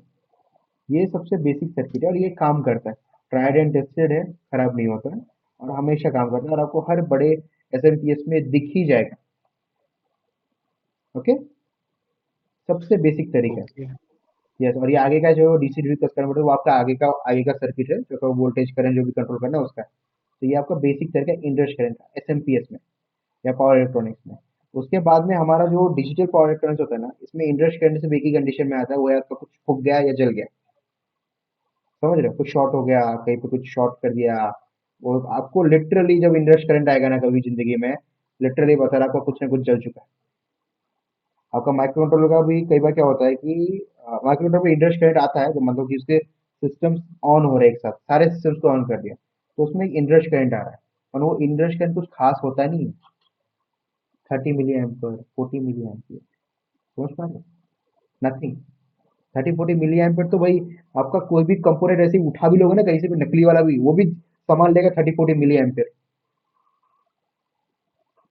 30-40 मिली एम्पियर का रश आता है, मतलब एक्स्ट्रा एक्स्ट्रा करंट। ज्यादा कितना लेगा? 100 मिली एम्पियर। 100 मिली एम्पियर खाने वाले माइक्रो कंट्रोलर प्रेजेंट टाइम में बनते भी नहीं है। समझ पा रहे हो? माइक्रो प्रोसेसर खाता है 100 milliampere. Okay okay okay, हम जो माइक्रो कंट्रोलर यूज करेंगे उसमें इंडस्ट्री के नाम पे कुछ भी नहीं है। आपने या तो डेड शॉट किया है या फिर कुछ टेरिबली रॉन्ग हुआ है सिस्टम के साथ में, ठीक है? तो वो पक्का मिलेगा। समझ गए आप? या फिर यहाँ पर आपने जो बोलते ना एक बड़ा सा बल्ब कैपेसिटर लगा दिया, अंदर में एक रेगुलेटर है, उसके जो वायर्स इतने पतले हैं कि वो 1 एम्पियर करंट झेल ही नहीं पाए, अंदर से जल गया। समझ पा रहे? इसलिए मैं वो इनरश करंट से बचने की बात करता हूँ। बड़े कैपेसिटर मत लगाना यहाँ पे। ओके ओके ओके, कुछ अब आइडिया मिला है या फिर मैंने और भी ज्यादा कंफ्यूजन बढ़ा दिया? नहीं नहीं मिल गया आइडिया। आइडिया मिला है ना? कंफ्यूजन बढ़ा है तो बताइए, या फिर सर दुख रहा है तो मेरी बात सुन के और चेंजेस करूंगा। नहीं नहीं क्लियर है क्लियर है। क्लियर है? वैसे देख के लग रहा है आप थोड़ा एक्सपीरियंस है शायद से। हाँ फर्मवेयर में एक्सपीरियंस है लेकिन हार्डवेयर सीखना चाहता हूँ। कितने साल का? 10 साल का? फर्मवेयर में 17.5 साल का एक्सपीरियंस है। अरे बाप रे बाप, मुझे आपसे सीखना पड़ेगा। कौन सी टेक्नोलॉजी में काम करते हैं आप? ये तो मेजरली आईओटी रिलेटेड ही। अच्छा, कनेक्टेड डिवाइसेस। वाह, हम्म मुझे आपसे सीखना पड़ेगा जल्दी। ठीक है, नहीं नहीं कोई ऐसा बात कुछ नहीं सीखना ही चाहता हूँ मैं। कोई बात नहीं है, हार्डवेयर भी सीख लीजिए तो क्या क्या उसमें मोस्ट ऑफ द टूल्स आ जाएंगे खुद के पर्सनल प्रोडक्ट्स बनाने का, पर्सनल कंपनी खोलने का। मोस्टली मेरे को लगता राइट है आप राइट किसी कंपनी में ही काम करते हैं, राइट? हाँ अभी तो या ऐसे वही आधे अधूरे लोग कंपनीज में ही मिलते हैं। वो बोलने का राइट तरीका है, अगर बेकार लगे तो सॉरी है। नहीं नहीं क्या है उसमें आप सीखने आए हैं ना, वो मोस्टली ये देखा है मैंने, लोग जैसे जैसे एक्सपीरियंस होते हैं ना, वो बाकी दूसरे फील्ड्स भी एक्सप्लोर करते हैं खुद से होकर के, सारे के सारे मतलब खुद को कंप्लीट बनाने की कोशिश करते हैं। आप पहले नहीं है, मल्टीपल लोग मुझे मिल चुके हैं जो कि फर्मवेयर से हार्डवेयर में आना चाहते हैं, हार्डवेयर से फर्मवेयर में जाना चाहते हैं, और मुझे दोनों तीनों आते हैं। Right right. या इसलिए मैंने मल्टीपल प्रोजेक्ट खुद से बना लेता हूँ, खुद के प्रोडक्ट डेवलप किए, काफ़ी सारे खुद के प्रोडक्ट भी बनाने जा रहा हूँ। ओके, तो अब हमें आगे जाना है, थोड़ा और समझना है कि किस चीज़ को कैसे करते हैं। ठीक है, तो अब हमने ये माइक्रो कंट्रोल कर दिया। अब हर माइक्रो कंट्रोलर में एक दो एक्स्ट्रा चीज़ें और होती है, तो मुझे बताएगा क्या होती है? हर माइक्रो कंट्रोलर में वो चीज़ हमेशा होती है। प्लीज़ हमारे एक्सपीरियंस लोग प्लीज़ बताएं, और मैसेज ना करें, मुंह से बोले अपना माइक्रोफोन खोल के। आपकी आवाज़ सुनना मुझे बहुत पसंद है, आपकी प्यारी प्यारी आवाज़ है, प्लीज़ बोलिएगा। Timer counter. What? Timers counters. Hardware reset pin. Yes, yes, her micro controller में रीसेट पिन तो होता ही है। ठीक है, रीसेट पिन बूट होता पिन। है। हाँ, बूट पिन। नए जितने भी मॉडर्न माइक्रो कंट्रोलर्स आ रहे हैं ना, उनमें बूट सिलेक्शन के भी पिन अवेलेबल होते हैं भाई। ठीक है, जितने भी मॉडर्न पावरफुल माइक्रो कंट्रोलर्स हैं, जो थोड़े से वीकर माइक्रो कंट्रोलर्स होते हैं उनमें नहीं होता बूट पिन, और जो पावरफुल माइक्रो कंट्रोलर्स होते हैं उन सभी में बूट पिन होता है। तो ये दो चीजें इंपॉर्टेंट है, तो पता होना चाहिए कि इनको किस तरह से हमें यूज करना है। ठीक है, तो यहाँ पे देखो माइक्रो कंट्रोलर में ना, ये देखो NRST लिखा हुआ है, दिख रहा है? इसका मतलब है नेगेटिव रीसेट, मतलब कि अगर नेगेटिव की तरफ जाएगा ना तो आपका सिस्टम रीसेट होगा। ठीक है, मेरी बिल्ली को मेरे गोद पे आना है, आजा। ठीक है, तो ये नेगेटिव रीसेट पिन होता है, मतलब कि आपका माइक्रो कंट्रोलर जब नेगेटिव के साथ में शॉर्ट करेगा तो आपका सिस्टम रीसेट होगा। मतलब आपको आपके इस पिन को पुल अप करके रखना है हमेशा, ताकि आपका माइक्रो कंट्रोलर जो है ना, वो प्रैक्टिकली डेड की तरह बिहेव ना करे। ठीक है, कैसे करेंगे? सबसे इजी तरीका, 10 किलो टू 47 किलो ओम के बीच का कोई भी रजिस्टर लगा दो पुल अप के लिए। ठीक है, मैं अभी for like ease of class मैं 10 किलो ओम का यूज करूंगा, और आप चाहो तो 47 तक यूज कर सकते हो। कुछ लोगों को तो मैंने 100 का भी यूज करते देखा हुआ है, नॉट रिकमेंडेड। ठीक है, प्रॉब्लम आ सकता है उसके अंदर।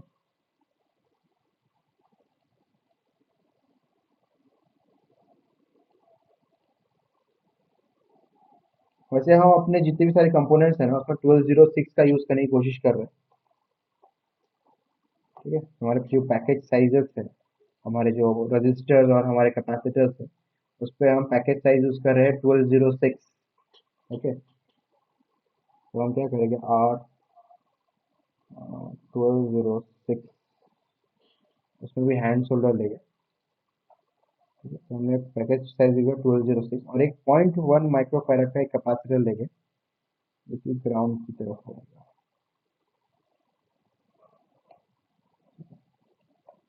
0.1 का कैपेसिटर ग्राउंड की तरफ होगा। कंट्रोल सी,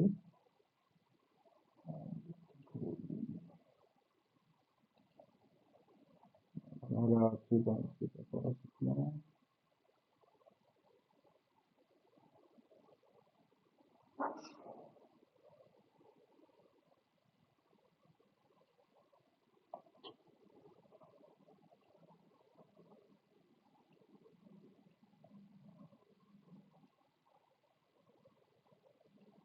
ठीक है, तो हमने हमारे रीसेट पिन के लिए हमने मतलब हार्डवेयर बना दिया कि हमें इसे कैसे करना है। हमने पुल अप रजिस्टर दिया है ताकि जो हमारा एंड रीसेट पिन है वो हाई होके बैठा रहे और हमारा माइक्रो कंट्रोलर जिंदा हो जाए। बीच में यहाँ पर हमने एक 0.1 माइक्रोफैराड का कैपेसिटर दिया है ताकि कोई भी नॉइज आए तो फिल्टर आउट हो जाए, गलती से हमारा माइक्रो कंट्रोलर रीसेट ना हो जाए। ओके, इज दैट क्लियर कि हमने ये सर्किट क्यों बनाया है इस तरह से? हेलो, क्लियर है। क्लियर, अच्छी बात है। तो यहाँ पे सब कुछ क्लियर हो गया है, और एक काम करते हैं, अब हम इसका थोड़ा सौंदर्यकरण करते हैं, क्योंकि भाई इस तरह के सर्किट माइक्रोडो के पास में रहना तो काफ़ी गंदी दिखती है, और बाकी सर्किट डायग्राम बनाने में भी तकलीफ होती है। तो डिलीट किया, यहाँ से हम एक लेबल लेंगे। राइट हैंड साइड में देखो एक बीच में एक पॉइंट जैसा एरो जैसा एक सिंबल होगा, एक उसके लिए लेबल खुलता है, ठीक है। तो उसमें लिखा गया NRST, एंटर, रोटेट, एक जाएगा इधर,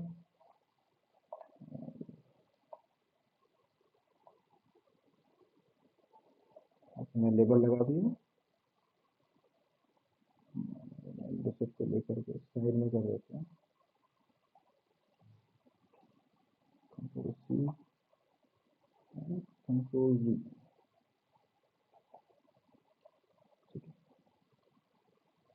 तो हमारा एंड रिसेट हमने जो है, ये एंड रिसेट का पिन हमने बना दिया, थोड़ा सा सौंदर्यकरण भी कर डाला है इसका, ओके। तो और साइड में कर देते हैं। अब सेकेंड पिन होता है हमारा बूट पिन। इस माइक्रो कंट्रोलर में एक्चुअल में ये दो बूट पिन है, एक है बूट 0 और एक हमारा होता है बूट 1। बूट 1 इसमें डायरेक्टली शो नहीं किया है, वो किसी दूसरे पिन में मौजूद है, उसको हम बाद में देखेंगे, उतना इंपॉर्टेंट नहीं है हमारे लिए अभी, ठीक है। बूट 0 पिन का मैं बताता हूँ, ये बूट 0 पिन का क्या वोल्टेज लेवल है उसके ऊपर डिपेंड करता है कि ये किस तरह से सिस्टम बूटअप होगा, ठीक है। अभी प्रेजेंट टाइम में अगर हमें बूट 0 पिन को हमें मोस्टली क्या करना पड़ता है, ये लो करके रखना है। तो कई बार ये नए माइक्रोकंट्रोलर्स क्या होते हैं कि जब टर्न ऑन होते हैं ना, टर्न ऑन के साथ में डायरेक्टली अपना जो एप्लीकेशन प्रोग्राम है उसमें घुस जाते हैं। पर बूट 0 पिन क्या करता है कि अगर ये हाई होकर रहेगा ना, तो ये आपका जो माइक्रो कंट्रोलर है इसको प्रोग्रामिंग मोड में लेके जाएगा। तो हमें क्या करना होता है, मोस्ट ऑफ द कंडीशन में उसको हम लो करके रखना है, और जब जरूरत है तब इसको हाई करना पड़ता है, ठीक है। तो हम क्या करेंगे, दो चीजें लेने वाले हैं यहाँ पर। एक होगा हमारा बटन, हमें एक बटन की जरूरत है, हमारा स्विच चाहिए हमें,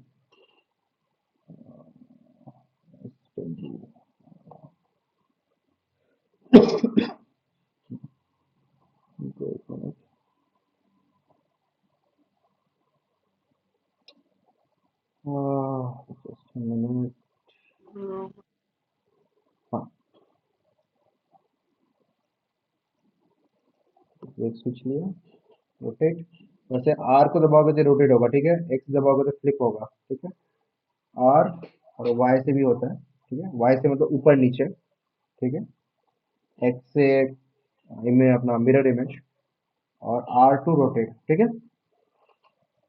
सिंबल कंट्रोल के लिए आपको दिया हुआ, ठीक है। अभी स्विच जो है वो हम पॉजिटिव के साथ में लगाएंगे, उसके बाद में आपको हमें तो पुल डाउन करना है हमें, ठीक है। तो हम क्या करेंगे, तो क्या एक रजिस्टर लिया, कंट्रोल V, ठीक है। और एक हमें कैपेसिटर भी चाहिए, फिल्टर कैपेसिटर, तो ठीक है, इसे पहले में लगा देंगे हम। तो पता है, तुम यहाँ पर चाहो ना 1 माइक्रोफैराड का भी कैपेसिटर यूज कर सकते हो, और वो थोड़ा एक्सपेंसिव गिरता है। अब तुम लोग सोचोगे कि भाई कि मेरे को 0.1 का और 1 माइक्रोफैराड का कैपेसिटर 1 रुपये में मिल रहा है, तो महंगा कैसे हुआ। बात होती है क्वांटिटी के बाबा। जब तुम रील खरीदोगे ना, तो 0.1 का कैपेसिटर तुम्हें 4th ऑफ कॉस्ट में मिलता है। तो कभी भी यहाँ पे 1 माइक्रोफैराड का कैपेसिटर यूज मत करना, क्योंकि वो महंगा गिरेगा तुम्हें, ओके।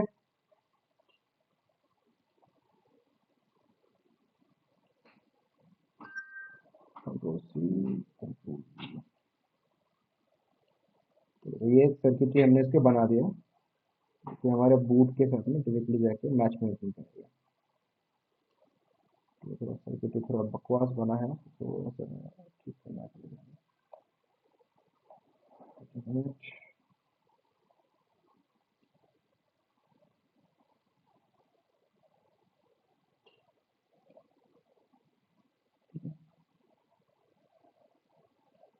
ठीक है, तो ये हमारा हो गया बूट का सर्किटरी रेडी।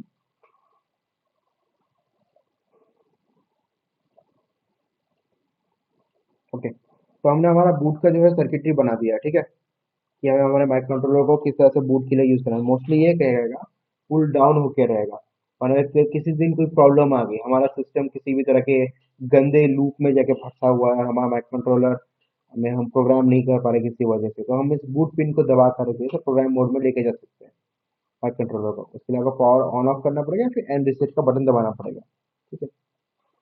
एक काम करता हूँ, एंड रिसेट में भी ना एक दे देता हूँ, ताकि हम उसका भी यूज कर पाए। रीसेट के लिए कंट्रोल V।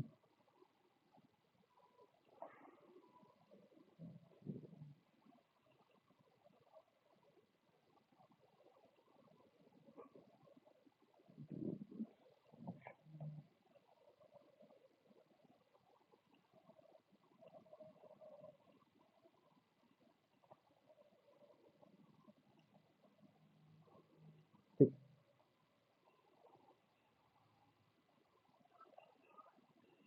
तो हमारा एंड रीसेट और हमारा जो बूट पिन है इसके हमने सर्किटरी बना दी है। तो हमारी सर्किटरी ऐसे दिखेगी फॉर लाइक मिनिमम रिक्वायरमेंट आपके माइक कंट्रोलर करने के लिए।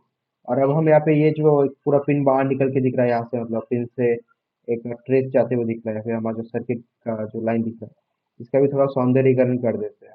तो हम सौंदर्यीकरण के लिए क्या करेंगे, प्लीज क्या ऑप्शन है हमारे पास में? लेबल लगा देंगे। लेबल लगाएंगे, वाह तो जल्दी समझ में आ गया। ये कुछ प्रॉब्लम आ रही है, हाँ लेबल लगाना है।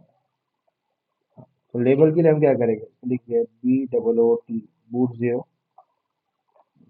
एक लेबल यहाँ पे लगेगा, उसी का ही हमें कॉपी बना के दूसरे साइड में लगा देंगे। तो उसी कंट्रोल V प्रोटेक्ट हमारा दूसरा लेबल। ठीक है, तो हमने यहाँ पे लेबल लगा दिया भाई हमारे बूट पिन से करके बाबा ये। तो हमारे जो दो इम्पोर्टेंट जो कनेक्शन है हमारे माइक्रोफोन को स्टार्ट करने के लिए वो भी हमने कर दिया, और एंड रीसेट और बूट पिन। तो ये हमारा बेसिक सर्किटरी रेडी हो गया हमारे माइक कंट्रोलर को उठाने के लिए। अब हमारे पास में सिर्फ एक बहुत ही इंपॉर्टेंट चीज बच गई है, बहुत इंपॉर्टेंट चीज। और मैं थोड़ा टाइम पहले हमें बताया गया था कि भाई किसी ने बताया भी था कि क्या है वो करके। हम उससे हमारे माइक कंट्रोलर के अंदर में दिमाग डालते हैं, मतलब उसकी सोच डालते हैं। क्या है वो, प्लीज प्लीज प्लीज बताइए।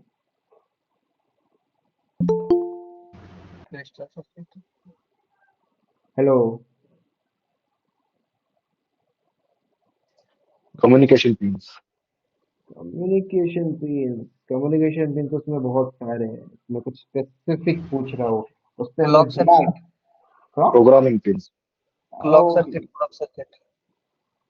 नहीं नहीं नहीं नहीं, क्लॉक सर्किट नहीं है। मैंने आपको क्या बताया था कि इंटरनल क्लॉक आज के समय माइक्रो कंट्रोलर्स के इतने बेटर है कि आपके एक्सटर्नल अपना जो रेजोनेटर रेजोनेशन होता है ना, क्या अपना सिरेमिक रेजोनेटर, उससे बेटर हमारे इंटरनल हमारे क्लॉक सोर्सेज हो चुके हैं माइक्रो कंट्रोलर के। तो एक्सटर्नल में हमें क्लॉक सोर्सेज की उतनी रिक्वायरमेंट नहीं रहती है।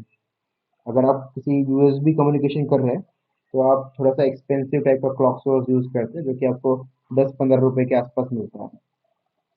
1-2 रुपए वाले आप यूज नहीं करोगे। हम उसमें हमारे कोर्स में हम यूएसबी नहीं सीखने वाले, हमें एक्सटर्नल क्लॉक की जरूरत नहीं है। और ज्यादातर मॉडर्न माइक्रोकंट्रोलर्स को आज के समय में एक्सटर्नल क्लॉक सोर्सेज की जरूरत नहीं होती है। ओके, पर हमें जरूरत होती है एक प्रोग्रामिंग पिंस की। ठीक है, अब हम हमारे पास में बहुत सारे ऑप्शन है, जैसे कि हम यूआरट प्रोग्रामिंग भी कर सकते हैं, यूएसबी प्रोग्रामिंग भी कर सकते हैं, और कई सारे माइक्रोकंट्रोलर्स में इनबिल्ट ये सब कुछ मिलता है, इसमें इनबिल्ट बूट लोडर्स होते हैं वो सब करने के लिए।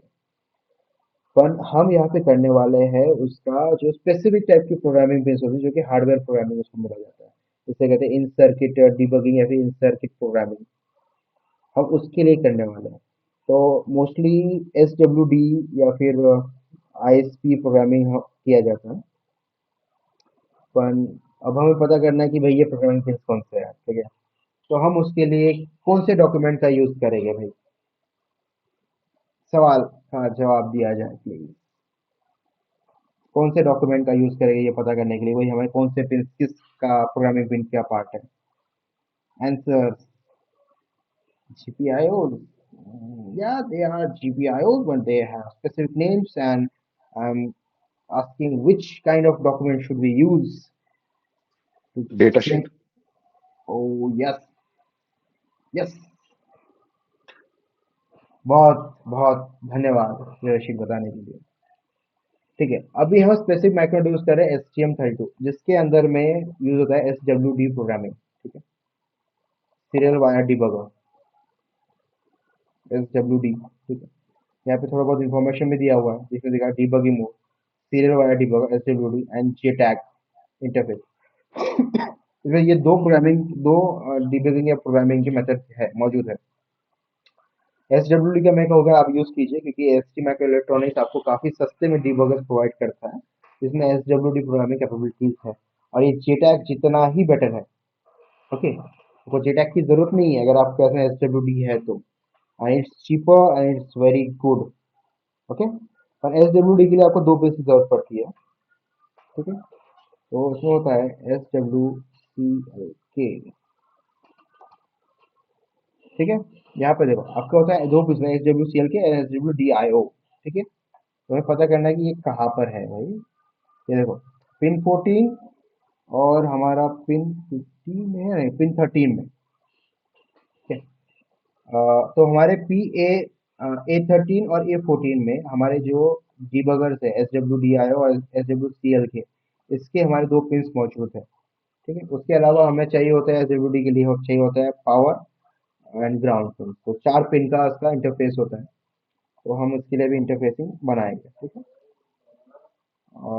4 पिन का पहले मुझे एक हेडर लेने दो।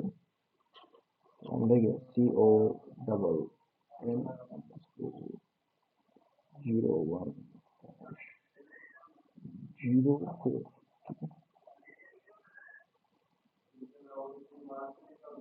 ले लिया है तो मेरा, ठीक है, इसको अभी ऑलरेडी दूर रख रहा हूँ। ठीक है, अब हमारा कौन सा था, PA13 और PA14 था शायद से, है ना। हाँ, तो हमारा PA14 है SWCLK PA14। तो हमारे यहाँ पे PA14 हमारे पास कहाँ है, हाँ PA14 जो है हमारा SWCLK है, PA14 ही है। ठीक है, हम डायरेक्ट यहाँ पे क्या करेंगे, लेबल लगा देंगे, तो SWCLK जो है हमारा PA14 पे लगेगा, और SWDIO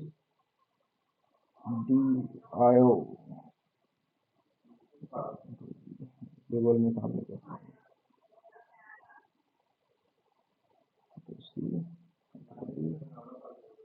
तो हमारा SWDIO हो, DIO data data input and output,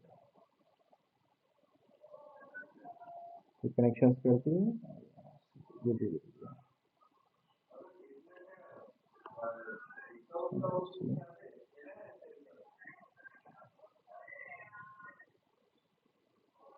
उसके अलावा उसमें लगेगा पावर एंड ग्राउंड।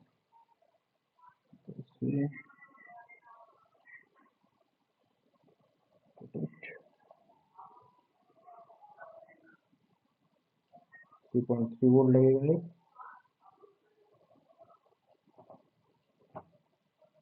और ग्राउंड लगेगा उस पे।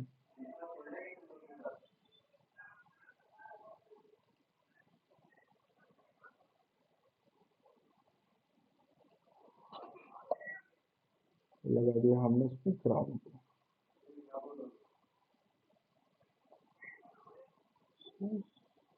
ठीक है, तो ये हो गया हमारे जो प्रोग्रामिंग का जो हेडर पिन है, उसके लिए हमारा फुटप्रिंट का एक्चुअल डिजाइन हो गया है। ठीक है, फुटप्रिंट नहीं, एक्चुअली में हमारा कनेक्टर का जो सर्किट डायग्राम बना दिया।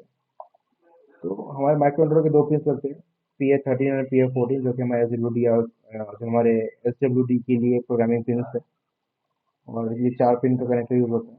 ठीक है, और किसी वजह से अगर ये प्रोग्राम नहीं हो पा रहा है, तो आपको ये बूट पिन को दबाना है और रीसेट करना है माइक्रो कंट्रोलर को, और रीसेट को दबाना है। ठीक है, और रीसेट को रिलीज करके बूट पिन को दबा के रखना है, उससे माइक्रो कंट्रोलर प्रोग्रामिंग मोड में चला जाएगा। ठीक है, किसी तरह का डिबगिंग नहीं हो रहा है, या फिर किसी भी तरह का प्रॉब्लम आ रहा है रिलेटेड टू प्रोग्रामिंग, तो आपको इस मेथड का यूज करना है। ओके, तो मेरे ख्याल से मैंने तो काफी लंबा सेशन लिया है आज। कोई बता सकता है यार कि कितने घंटे का सेशन हुआ, 1 आवर?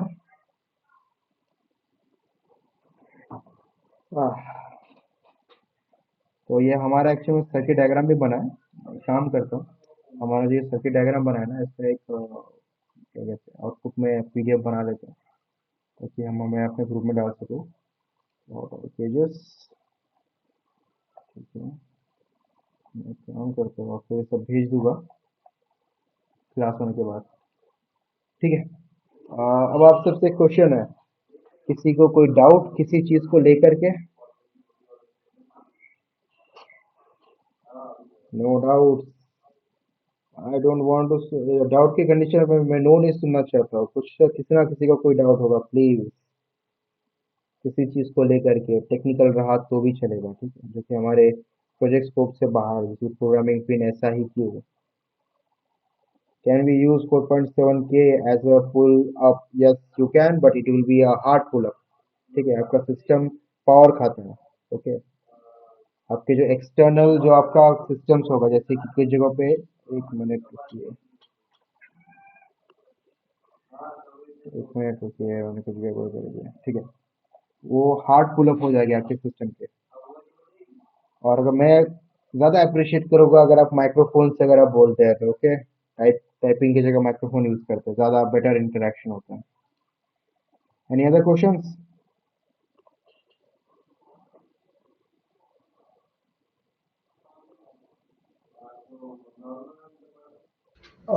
बैटरी अगर लगाना है, राइट, हम्म तो मतलब फिर दोनों सप्लाई अगर देना है, जैसे कि एक्सटर्नल वोल्टेज भी देना है और बैटरी पे भी चलाना है सिस्टम को, हम्म तो उसके लिए एडिशनल कुछ और भी लगेंगे कंपोनेंट्स, मतलब या या जा या जाकि रीसेट ना हो, जैसे कि अपना जैसे ही पावर फ्लक्चुएशंस होते हैं, राइट, तो हाँ हाँ ऑटोमेटिकली बैटरी पे चलना चाहिए और रीसेट नहीं होना चाहिए कंट्रोलर, तो उसके लिए हाँ, क्या प्रिकॉशंस लेना है? सॉफ्ट उसके लिए कई सारे प्रिकॉशंस होते हैं, जैसे कि पावर ब्रिज करके कई सारे मॉड्यूल्स आते हैं, ठीक है। जिसमें एक साइड में power supply, normal power supply होगी 24 वोल्ट, 12 वोल्ट, या जैसे भी आपके सिस्टम से, और एक पिन, और उसके कुछ एक साइड में एक और सर्किट दिया जाता है जिसमें आप बैटरी लगाते हैं, ठीक है। वो मिडल में एक, जैसे आप बक कन्वर्टर्स कई बार यूज़ करते हैं, वैसे ही आपके लिए छोटे छोटे मॉड्यूल्स आते हैं जिसे पावर ब्रिजेस कहा जाता है। इसमें आपको जो कि ऑटोमेटिकली स्विच करता है between battery and other external power supply, जिसमें आप हाई प्रायोरिटी दी जाती है एक्सटर्नल पावर सप्लाई को रेदर देन बैटरीज। जब एक्सटर्नल नहीं है तो बैटरी आता है, ठीक है। और वो काफ़ी स्पीड में स्विच करता है, ठीक है, आपका सिस्टम को पता भी नहीं चलेगा। जैसे कि ये मेरा को होता है कई जगह पे बल्क कैपेसिटर्स लगाने हैं, जो कि उसी स्विच कंडीशन के लिए ही दिया गया है। मान लीजिए किसी रीजन से, कहीं से किसी रीजन से फॉर गया है, आपका सिस्टम अराउंड लाइक 10 मिली सेकेंड्स, इवन लाइक 1 सेकेंड तक बिना एक्सटर्नल पावर सप्लाई के भी कंटिन्यू चलता रहेगा, अगर आपने लार्ज बल्क कैपेसिटर्स आपके सर्किटरी में दिए हुए हैं, ठीक है। बैटरी ऑपरेटेड सिस्टम से मैं आपको कहूँगा कि 10 माइक्रोफैरड या 20 माइक्रोफैरड का एक कैपेसिटर, बल्क कैपेसिटर, आपके जो फर्स्ट इनिशियल पावर सप्लाई जहाँ से आ रहा है वहाँ पर एक दे दीजिए।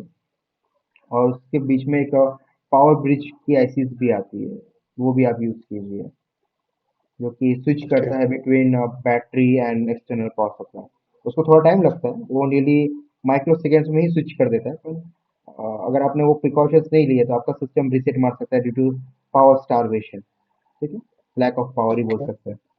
या कई सारे IoT डिवाइसेस में वैसे नजर आते हैं इस तरह के आईसीज, ओके, या फिर पावर ओके, मैनेजमेंट आईसीज भी उन्हें कहा जाता है।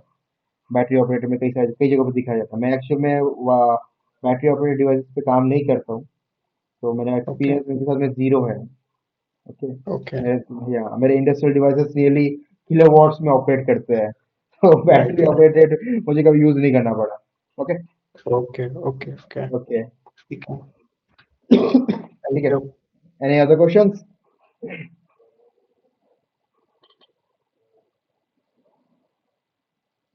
Please, questions please.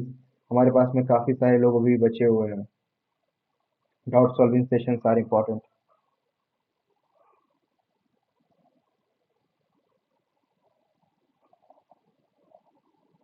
हमारे पास में कितने लोग बचे हुए हैं अभी? हमारे पास में है अभी 20 लोग हैं हमारे पास में, 40 लोग आए थे शायद से टोटल, ठीक है। हेलो। यस, बताइए, पूछिए। ये पुल अप और पुल डाउन रजिस्टर का वैल्यू कैसे डिसाइड करते हैं? इसको डिसाइड करने के कई सारे तरीके हैं, कई सारे तरीके हैं, पर मोस्टली डिपेंड करता है कि वो कितना करंट की ज़रूरत है आपके पुल डाउन या पुल अप करने के लिए, आपके सिस्टम को कितने करंट की ज़रूरत पड़ती है, ठीक है।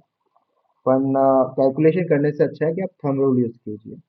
जैसे अगर आपके 10 kilo ohm resistor is like standard size resistor. अगर आप system like it's good enough. पर कुछ लोग क्या करते हैं 4.7 या फिर 2.2 किलो ओम के रेजिस्टर्स, कुछ जगह मैंने देखा है कि वो 220 ओम के रेजिस्टर्स भी यूज करते हैं पुल अप पुल डाउन के लिए, पर वो पावर बहुत ज्यादा खाते हैं, एक्सट्रीम अमाउंट ऑफ पावर खाते हैं। कुछ जगह पे मैंने देखा है 47 किलो ओम के रेजिस्टर्स यूज करते हैं, इवन 100 किलो ओम के रेजिस्टर यूज करते हैं पुल अप के लिए, जैसे रीसेट पिन हो गया। मोस्टली ये बैटरी ऑपरेटेड डिवाइसेस में देखा जाता है क्योंकि वो बहुत कम पावर खाते हैं। ठीक है, तो इस तरह के आपको थंब रूल्स को कंसीडर करना पड़ेगा। ओके, जैसे 40 अगर आप स्टैंडर्ड पावर सप्लाई है, आपको पावर सप्लाई कोई प्रॉब्लम नहीं है, मेन लाइन से पावर ले रहे हैं, तो मैं कहूँगा कि आप 10 किलो ओम के रजिस्टर को यूज कर लीजिए। It's like more than good enough, just put there and forget it. Battery operated है, 47 टू लाइक 64 किलो ओम के रजिस्टर के बीच में रहिए, गुड इनफ, ओके चलता है। ठीक है, क्योंकि बैटरी ऑपरेटेड में कहीं से एक्सटर्नल नॉइज कभी नहीं आता है। ओके, 10 किलो ओम में राइट। एक्सटर्नल नॉइज आया तो भी संभाल लेगा 10 किलो ओम रजिस्टर। ठीक है, okay next okay question. Okay. Yes, next question please.